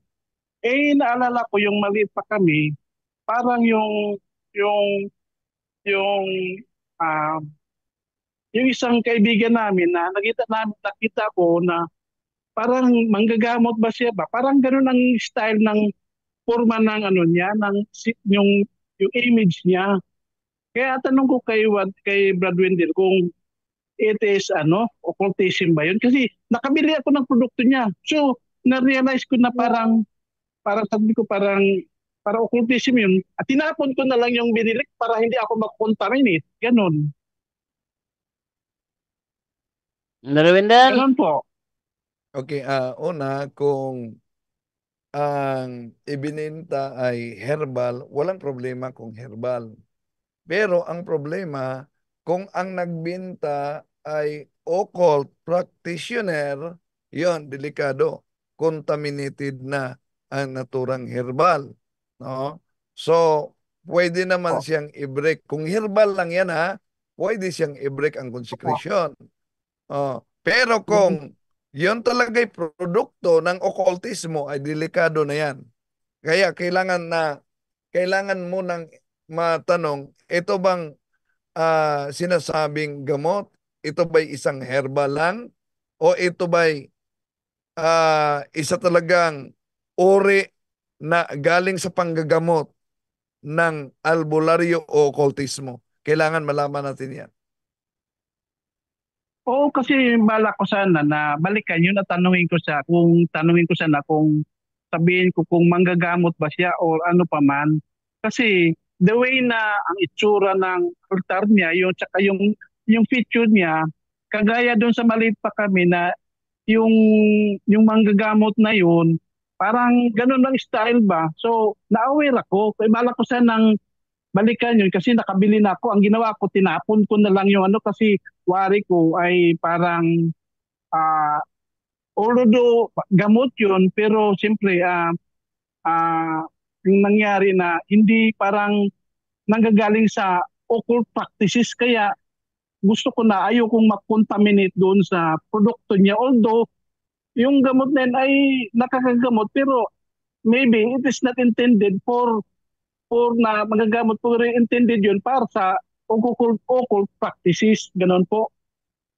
Kaya nga, mas mabuti na matanong talaga kung ang naturang binili nyo, isa lang ba itong herbal?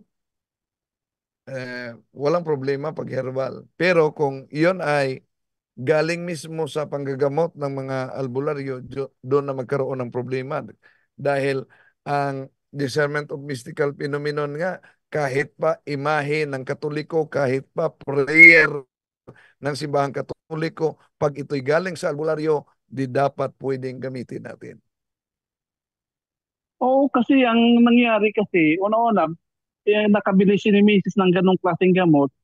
Tapos siyempre mas maganda naman yung herbal kaysa mga synthetic ng gamot. Siyempre, tinitake ko bilang isang herbal na gamot. Ang nangyari kasi, Brad Wendell, tawag ito, mga after 2 days or 3 days na nakainom ako, nahihilo ako. Habang nagmumotor pa naman ako, minsan nagsasakay ako ng kotse. Sa loob ng kotse o nagdadrive ako, nahihilo man ako. Sabi ko, parang lasing man ako na hindi ko maintindihan. Sabi ko, although medyo pumayat ako sa gamot na yun. Pero sabi ko, bakit parang nahihilo ako na ano ba? Tapos, yun nga, yung naubusan kami, yun ang nangyari kanina, na bumili ako. So, ang tingin ko, nung na-contaminate, tinapon ko. Sabi ko, napag-isip-isip ko na, baka yung nabili ko na gano'n, parang contaminated na yun na kasi hindi ko alam kung saan po yun ang galing. Simulan mo munang tanungin yung mga nakakilala sa binibilhan mo ng naturang gamot kung ito ba'y isang albularyo, dahil yung mga nakita mo, yun ay mga paraphernalia sa mga occultismo na, itim na kandila at iba pa, peligro na yan. Oo, kasi ang yung unang yung pinainom sa akin ni Mrs. Hindi ko nakita yung ititinda. Parang lako lang ba ngayon, nagpunta ako sa palengke. Ganon po yun. Okay. So, ganoon lang kapatid. I-research mo muna, ha? Sige po, sige po. Salamat po, Brad Wendell. Sige, kapatid. Okay, thank you sa nagtanong at doon po sa mga tumatawag po sa atin sa WhatsApp. Magdala po kayo bukas ng gabi dahil alas 10 na po, alas 19. Bibigyan ko muna itong dalawa sa Zoom natin. Ating unahin itong si MacGregor Tumimbo. MacGregor Tumimbo, good evening. Unmute bro. Alis alam ko na hindi ito alien. Hello po. Hello, good evening bro. Magandang gabi. Ako po yung tumawag kanina, yung sa Rosario. Okay, ko pala yun. Ano bro? Ah, may tatanong rin po pala ako dahil sa may Santo Niño kasi kaming nabili. Ano to? Palaboy. Ngayon, may nakita kong video ni Father Darwin, ang isa lang talaga ang pinopromote niya na Santo Niño, yung original ba nga Santo Niño. At sabi na bawal daw to na tong Santo Niño namin, yung palaboy. Ngayon, ang tanong ko, saan ko ba to pwede surrender? Yun. Brother Wendell, saan daw niya pwede surrender? Pwede sa pare nila. Hindi sa pare niya bro. Kasi nagtanong kasi ako sa pinsan ko doon sa isa rin na daw membro ng Saint Joseph. Baka daw hindi tanggapin ng pare namin. Ang ano niya sa akin, doon na lang sa katedral. Brother Wendell, bakit daw hindi tanggapin ng pare? Anong gagawin niya? Well, yung sinabing baka, di pa tayo sigurado. No? What if yun nga mangyari? Pinangungunahan nila. So, isurrender mo na. Kung di tanggapin, doon nila isurrender sa tatanggap. Yung, kung ang katedral nila tatanggap, doon na lang. Ayun. Bro, MacGregor. Tsaka po, yung ano po, yung lumapit ba kami sa, para sa akin matatawag talaga na albularyo kasi ibang reliyon yun, yung Pilipinista ba, yung Aglipayan.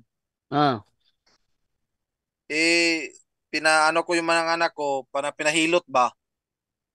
At saka humingi man kami ng langis, yung langis, may kasama yung orasyon, tsaka tinuruan niya ako kung paano gamitin.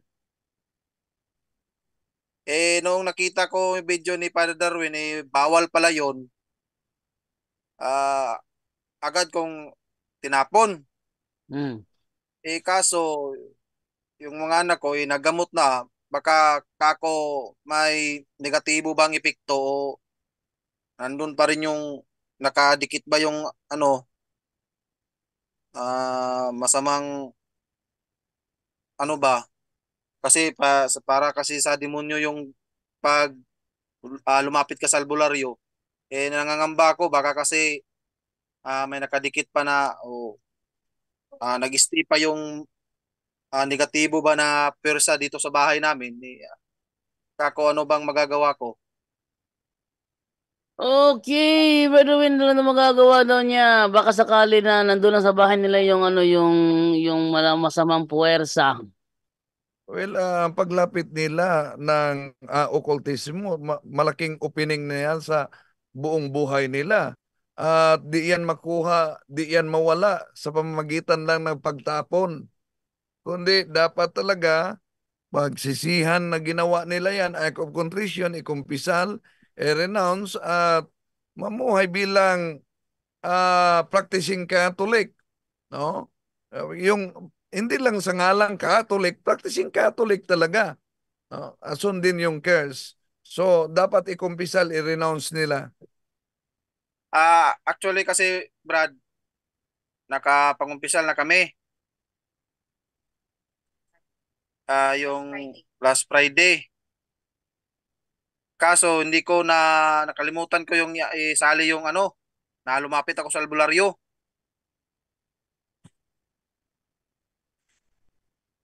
O di ikumpisal mo muli. So mangumpisal ako uli. Sige po. Yun lang po katanungan ko at maraming salamat po at magandang gabi. Okay, thank you sa iyo, MacGregor. Dito na ako sa last ng tatanong ngayong gabi naman. Si Ate Edna. Ate Edna, good evening. What's this? Oh. Hello. Go ahead, eh. Okay, Bro Jando. Hmm. Ang anak ba? Ay, mong anak. Okay. How to talk to an atheist person to convince to be a Catholic daw? First, all you have to do is to make him believe that there is God. But how? Just to... There's a lot of God. There's a lot of God that they're talking about. So, how to convince na No, pang-Catholic atheists don't believe on gods and goddesses. So you don't have to prove many gods and goddesses because they don't even believe angels, devils, demons, miracles, gods and goddesses. They don't believe that. So what you have to do is to make him believe there is only one God. But on what way? Based on my experience, when I talk to an atheist, I will show them the theory about how babies learn to speak. Oh, just search it on Google. How babies learn to speak. By the way, kanina pala sinabi pala ni Brother Angel kung sino si Roadrunner.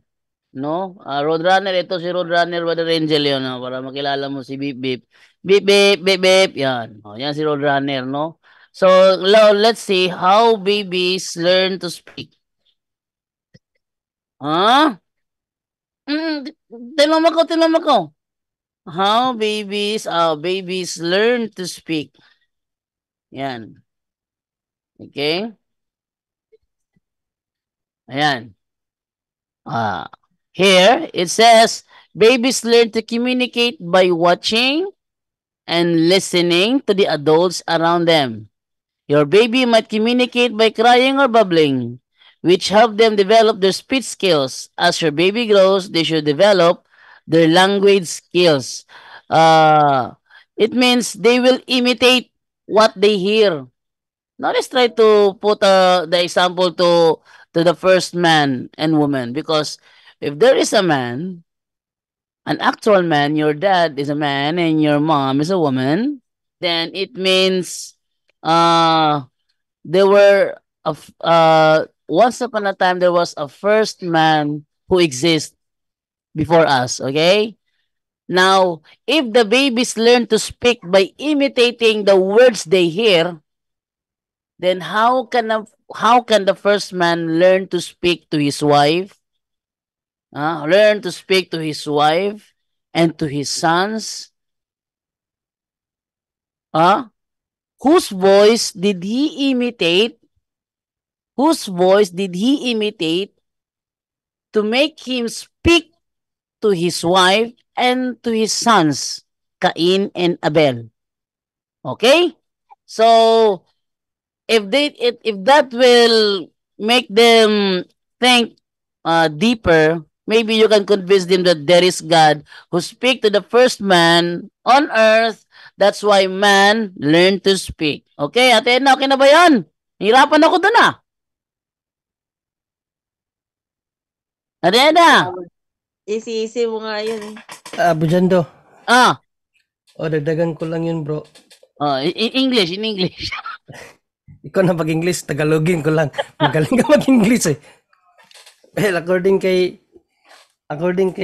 kay Iskatan, isimplify natin, no? Yung kay Burjando, medyo maganda rin, pero dito kay Iskatan, sabi ni Iskatan, madali siyang sundan kasi kung paano natin ipapaunawa sa mga hindi naniniwala ng Diyos, ang Diyos. So, sabi wait lang ngayon, nahanap ko pa yung mas madali itong filosofiya ni Iskatan dito. Sabi niya dito na reasons tells us that there must be a God. Yan lang. Reasons tells us that there must be a God. What does it mean? Just tumingin ka lang sa paligid mo, te. Halimbawa, yung buwan or yung araw, no?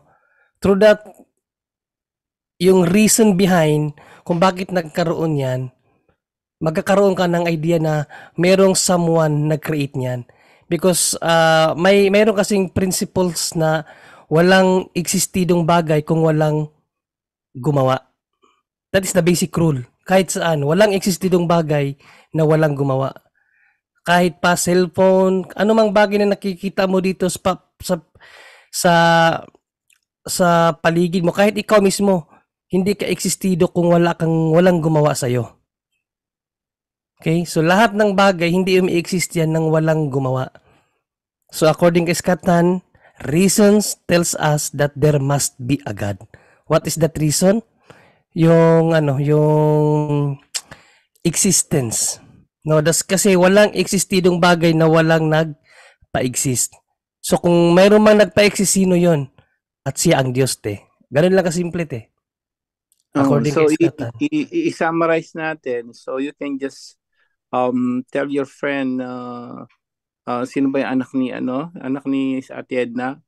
As simple as you can just ask. You can just ask him or her who made heaven and earth? No? You know that it existed, right? So who made heaven and earth? Paano siguro mo yun, Angel? Ipaumpisa mo sa gamit dito para madali niyang ma-catch up. Kung pwede ba i-English mo, Angel, kung pwede ba mag-exist ang cellphone na walang gumawa? Then yes, you can. Ipaganon mo.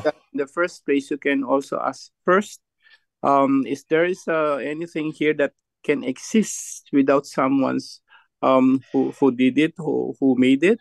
So if he said, of course, if like for example my cell phone, someone must invented it or must invented it, right? And anything that existed here on earth, someone of course must be responsible for it. So if in case you can think about it, what if I ask you, there is a first human being on the planet. So who made that the first being or first human being? And even the earth now, the earth is just hanging in the air. So who controlled it? No, as simple as that. Make it as simple as possible as maybe that he can understand as easy as simple as possible. So just start. You can start by asking if there is anything here. So do you believe that someone's made it? And he said yes, of course. And then secondly, okay, so who made the earth and heaven and earth and even the stars? And right now, the earth is just hanging in the air. So who made it if there is no God? As simple as that, Atedna. And then just to remind that always go to the basic principle that no one exists without someone who make that existence. So that is the basic principle na wala talagang bagay na nag-exist kung walang nagpapa-exist. And then it follows na mayroon talagang God. Hala ko tuloy-tuloy na si John Ray.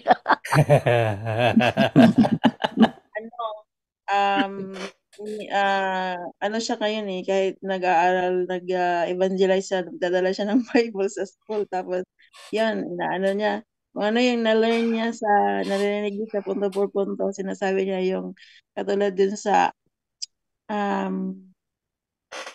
yung sa kung ano yung do's and don'ts sa church, and sinasabi niya yung sa lay hands, ganun. Sabi niya, alam mo, sinasabi niya ganun. Ayan, meron siyang CFD na anak mo. even yung sa paglalaro, sabi niya, Ma'am, I'm not only gaming, I'm evangelizing them. Amen. Good, very good. Keep it up. At mayroon ka ng anak na CFD. Keep it up. Napakagandang ehemplo niya at naumpisa ng bata. Napakaganda niyan, Ate Edna. Very lucky ka. So, lucky mom. Tsaka tayo mag-practice pa ng more English. Para mas marami pang dari na maturuan natin, ano? Okay, salamat po. Bukas naman po yung iba. Okay, at pasensya na po doon kay Ate Maria Luisa, Brother Restituto Baay, at itong nasa Zoom natin na hindi ko na, Zoom, WhatsApp natin na hindi ko na pagbigyan dahil kung nakikita niyo po sa screen po, naka-green yung aking screen, may nakalagay WhatsApp, sabihin, may call sa linya. Huwag po kayong tumawag po pag may call sa linya, talaga papatayin ko po yung call ninyo. Pasensya na po kasi hindi pwede magsabay-sabay yung kasi pag tinanggap ko yon, mamamatay naman yung isa. So, pinapatay ko na lang yung call ninyo. At lagpas na po tayo sa oras. So, ibig sabihin, yung iba na sa WhatsApp gusto pang magtanong, magpatawag, may bukas pa, no? So, pabigyan po natin ito bukas yung ating mga giliw na taga-subaybay sa WhatsApp. Ang dami po nila gustong magpatawag. Pag bakante po, tatawagan ko po kayo. Huwag kayong mag-alala. Meron din naman sa Zoom, meron din naman sa WhatsApp. Huwag kayong mag-alala. Pag bakante po ako, tatawagan ko po kayo. Okay, so salamat na po tayo. Tingunahin si Brother Aljan Bagatnan. Brother Aljan. Yes, Brother Jan do, tawagan mo bro, tapos magpa-autograph sa'yo yon bro. Brother Aljan, English muna daw. English. Is English. You know what, Brother Jan Lo, if you go there, anywhere, everywhere, it's there.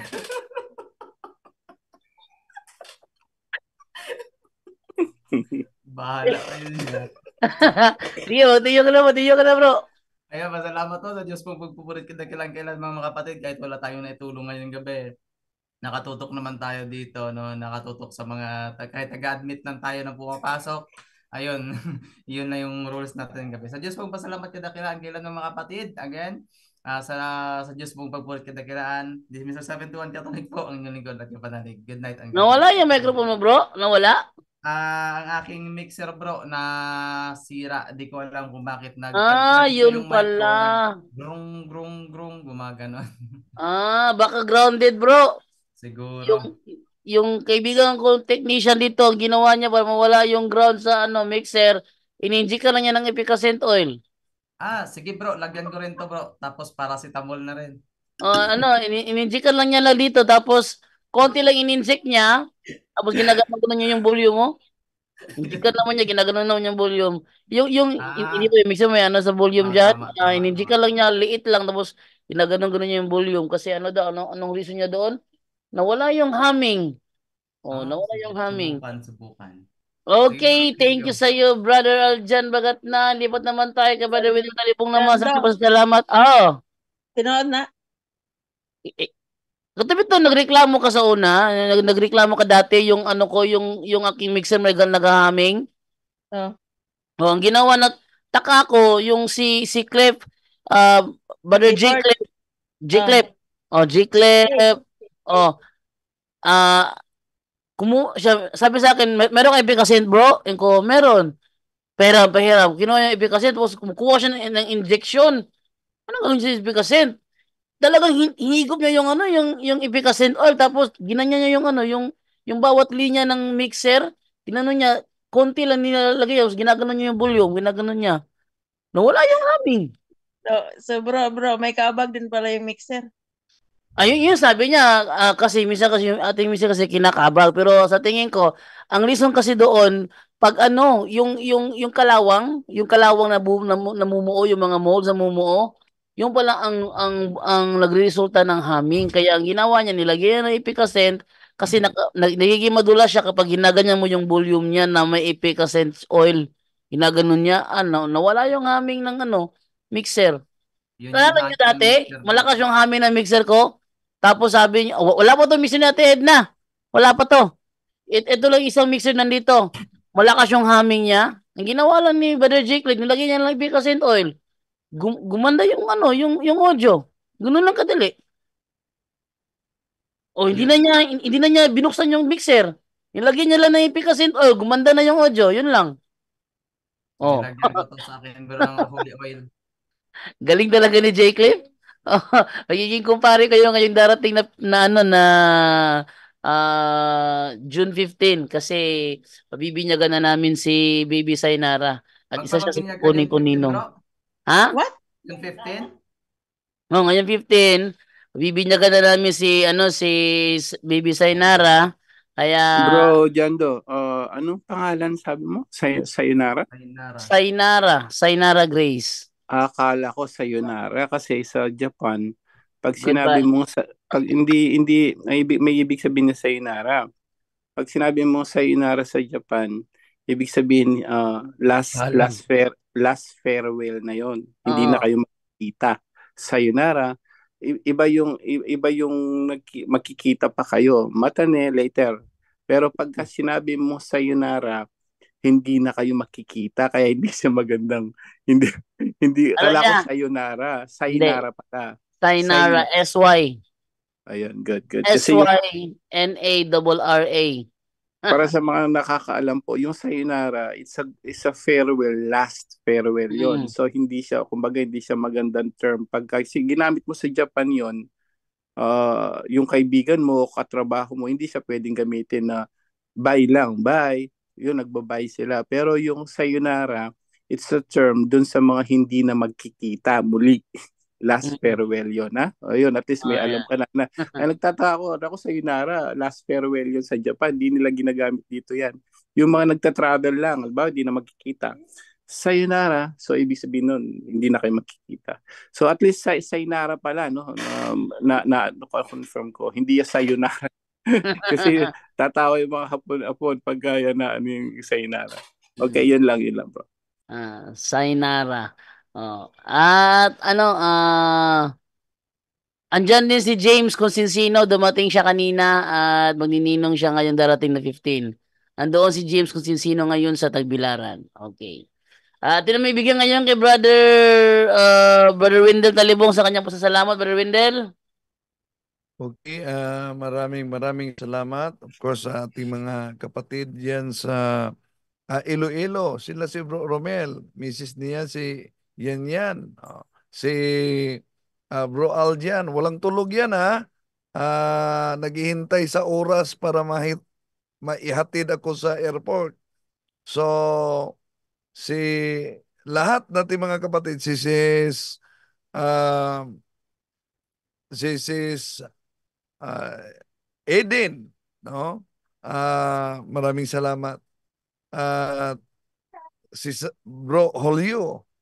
So sa lahat ng mga kapatid, ulitin ko, congratulations sa ating kapatid Mr. Curious Catholic, Mrs.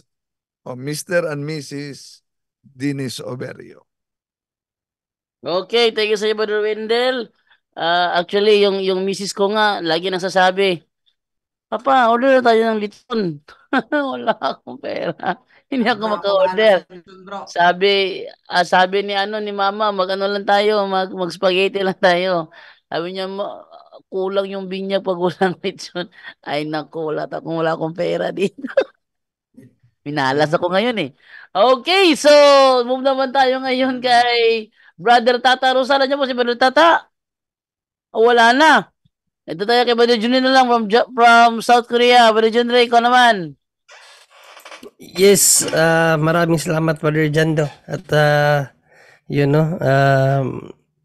sa mga nga pala dito, natuwa rin ako dito sa nagpapasalamat muna ako dito kay Black Commando Gaming PH at kay Brother Ayan na sila talaga ang sumasagot kay Think Everyday at isang araw diyan mapapaliwanagan nito si Think Everyday. Ang gagaling nilang sumagot eh. Ang galing. Ang topic nila palagi Trinity. Yan, so maigi yan mga kapatid, no? Patuloy lang at paliwanagan nyo sa Think Everyday. Yan, so natapos na rin, no? At by the way pala na idagdag ko na lang din, no? Dagdag na lang din sa para dalawang matibay na arguments yung existence at ang pangalawa yung movement. Argument of movement na walang bagay na gumagalaw kung walang nagpapagalaw. Yan, dalawa yan magkasunod. Una, walang bagay na nag-exist kung walang nagpapa-exist at walang bagay na gumagalaw kung walang nagpapagalaw. No, argument of movement. At marami pa yan pero ang dalawa basic lang yan sa mga yung madali mong ipapaunawa sa mga hindi naniniwala ng may Diyos. Kasi kahit sila hindi nila yan matatakas ang katotohanan na yan. Kahit baliktarin pa nila yung utak nila, totoo talaga yan. No? Based sa principle nga, walang talagang bagay na nag-exist kung walang nagpapa-exist at walang bagay na gumagalaw kung walang nagpapagalaw. Kung meron mang bagay na, kung meron mang someone na gumawa nun, wala nang iba. Ang Diyos lang. Yun lang ate, ang aking ikadagdag doon sa anak mo ate. At yan, no? Maraming salamat. Yes bro, Wendell. Maliban yan, basic principle talaga regarding the existence of God. No? If there is creation demands a creator. Walang sino mang tototol dyan. At life demands a life giver. Yan. At lalo na, kung life demands a life giver, meron pang isang prinsipyo na design demands Must be a designer. designer. Yan, maraming salamat Brother Wendell. At pasalamat na po tayo, syempre, unang-una dyan ang ating Panginoong Diyos, no? Ang ating poong may kapal, na wala pong humpay na nag-i-invite po sa atin na makilahok at maki-join, no? Sa pag-aaral natin dito araw-araw sa punto por punto. Lalo na po sa mga nagtatanong, no? At may mga hindi na napagbigyan ni Brother Jando kasi inaano-ano kasi na Brother Jando, no? May tumatawag, so ginaganon-ganon niya at dito din sa akin may nagtatanong. So sinisingit ko rin para naman hindi naman magtampo yung mga nagtanong din dito. Maraming salamat po sa lahat ng nag-participate sa katanungan at sa sagot din ng ating mga siyempre mga kasamahan, no? Si Brother Wendell at Brother Angel na punong-puno po talaga ng karunungan at ang dami nating nalalaman, no, sa kanila. Sa talaga blessed talaga ang punto por punto sa mga taong pinagbigyan ng Diyos or binigyan ng Diyos ng karunungan para makapagturo, no? Kaya ang lahat po ng ito ay para sa atin, para sa ating ikatututo, para sa ating ikakalago sa ating pananampalataya. Kaya sa mga kapuntos natin dyan, wag lang po basta nakinig, wag lang po basta maki-join, kundi maki-share din, no? Dahil ito ay trabaho nating lahat no, ang ipalaganap ang ebanghelyo. Ito ay tulong natin sa simbahan. Hindi po ito gawain lang namin, kundi ito po ay tulong namin sa simbahan ayon sa panawagan ng Panginoon at ng simbahan. Kaya kayo din sana na magtulungan tayong lahat para mapalawig pa ang misyon ng simbahan na ipaabot ang mensahe ng Diyos sa lahat ng sangkatauhan. Maraming salamat and God bless us all. Okay, thank you sa iyo, Brother John Ray. And then, meron pala dito ng message pala si Yobi Yobi. Sabi niya, oil po kasi epicacent kaya posible na dudulas ang mixer dahilan pagkawala ng ingay. Yung use na mantika gamit ko sa Mavivne hair cutter ko. Ito pala, tagagupit pala ito ng buhok si Brother Yobi Yobi dito. So, ginagamit naman niya used oil. Pwede daw yung epicacent oil kasi pampadulas sa mixer. Yun. Okay, ito naman tayo ngayon kay Brother Angel Santos ng Japan. Brother Angel, ikaw naman bro. Yes, muli, no? Unang Thessalonica chapter 5 verse 18. Sabi ni Apostol Pablo, lagi kayo magpasalamat sa Diyos sa anumang pagkakataon. So, salamat po sa Diyos, no? At natapos na naman ang isang banal na gawain. So, share niyo po ito, no? So, sabi nga sa Ebanghelyo kanina, humayo kayo, no? Ipalaganap. So, by sharing this, nagpapalaganap kayo ng mabuting balita ng kaligtasan at ito ay tinatawag na spiritual works of mercy. So, pabaon po ng ating Ebanghelyo, no? Yung purpose natin dito sa mundo, no? 1721 ng Catechism of the Catholic Church. To know, to love, and to serve God. Yung pagsuserve kay God, kasama na po yun. Pag-evangelize sa ating kapwa, hindi na kailangan sabi ng mabilisan, hindi na kailangan humayo muna, no? Upisan mo muna sa pamilya mo ang pag-evangelize, paghahayo. Para sila naman sa susunod, sila naman makapag-evangelize sa iba. Yun lang po. Naway marami tayong natutunan ngayong gabing ito. To God be the glory. Salamat po. Back to you, Bro Jando. Good night, everyone. And Brother Dance, congratulations po. No? Siguro, naisip ko nga, sabi ni Sister Wap ni Dory, baka nakapagpakasal si Bro Dance. Mukhang nakarinig sa atin, Bro Junri. At gusto ko rin palang i-congratulate ang ating idol, Mr. Curious Catholic at sa kanyang asawa. Yes, congratulations po sa inyo mag-asawa. Mukhang nakarinig sa atin na yung dapat magpakasal sa pari din. Nakakatuwa, ang daming na-bless, no, sa ating programa, nagpakasal sa pari. Salamat sa Diyos at nakaraos. Bro John Ray, go ahead.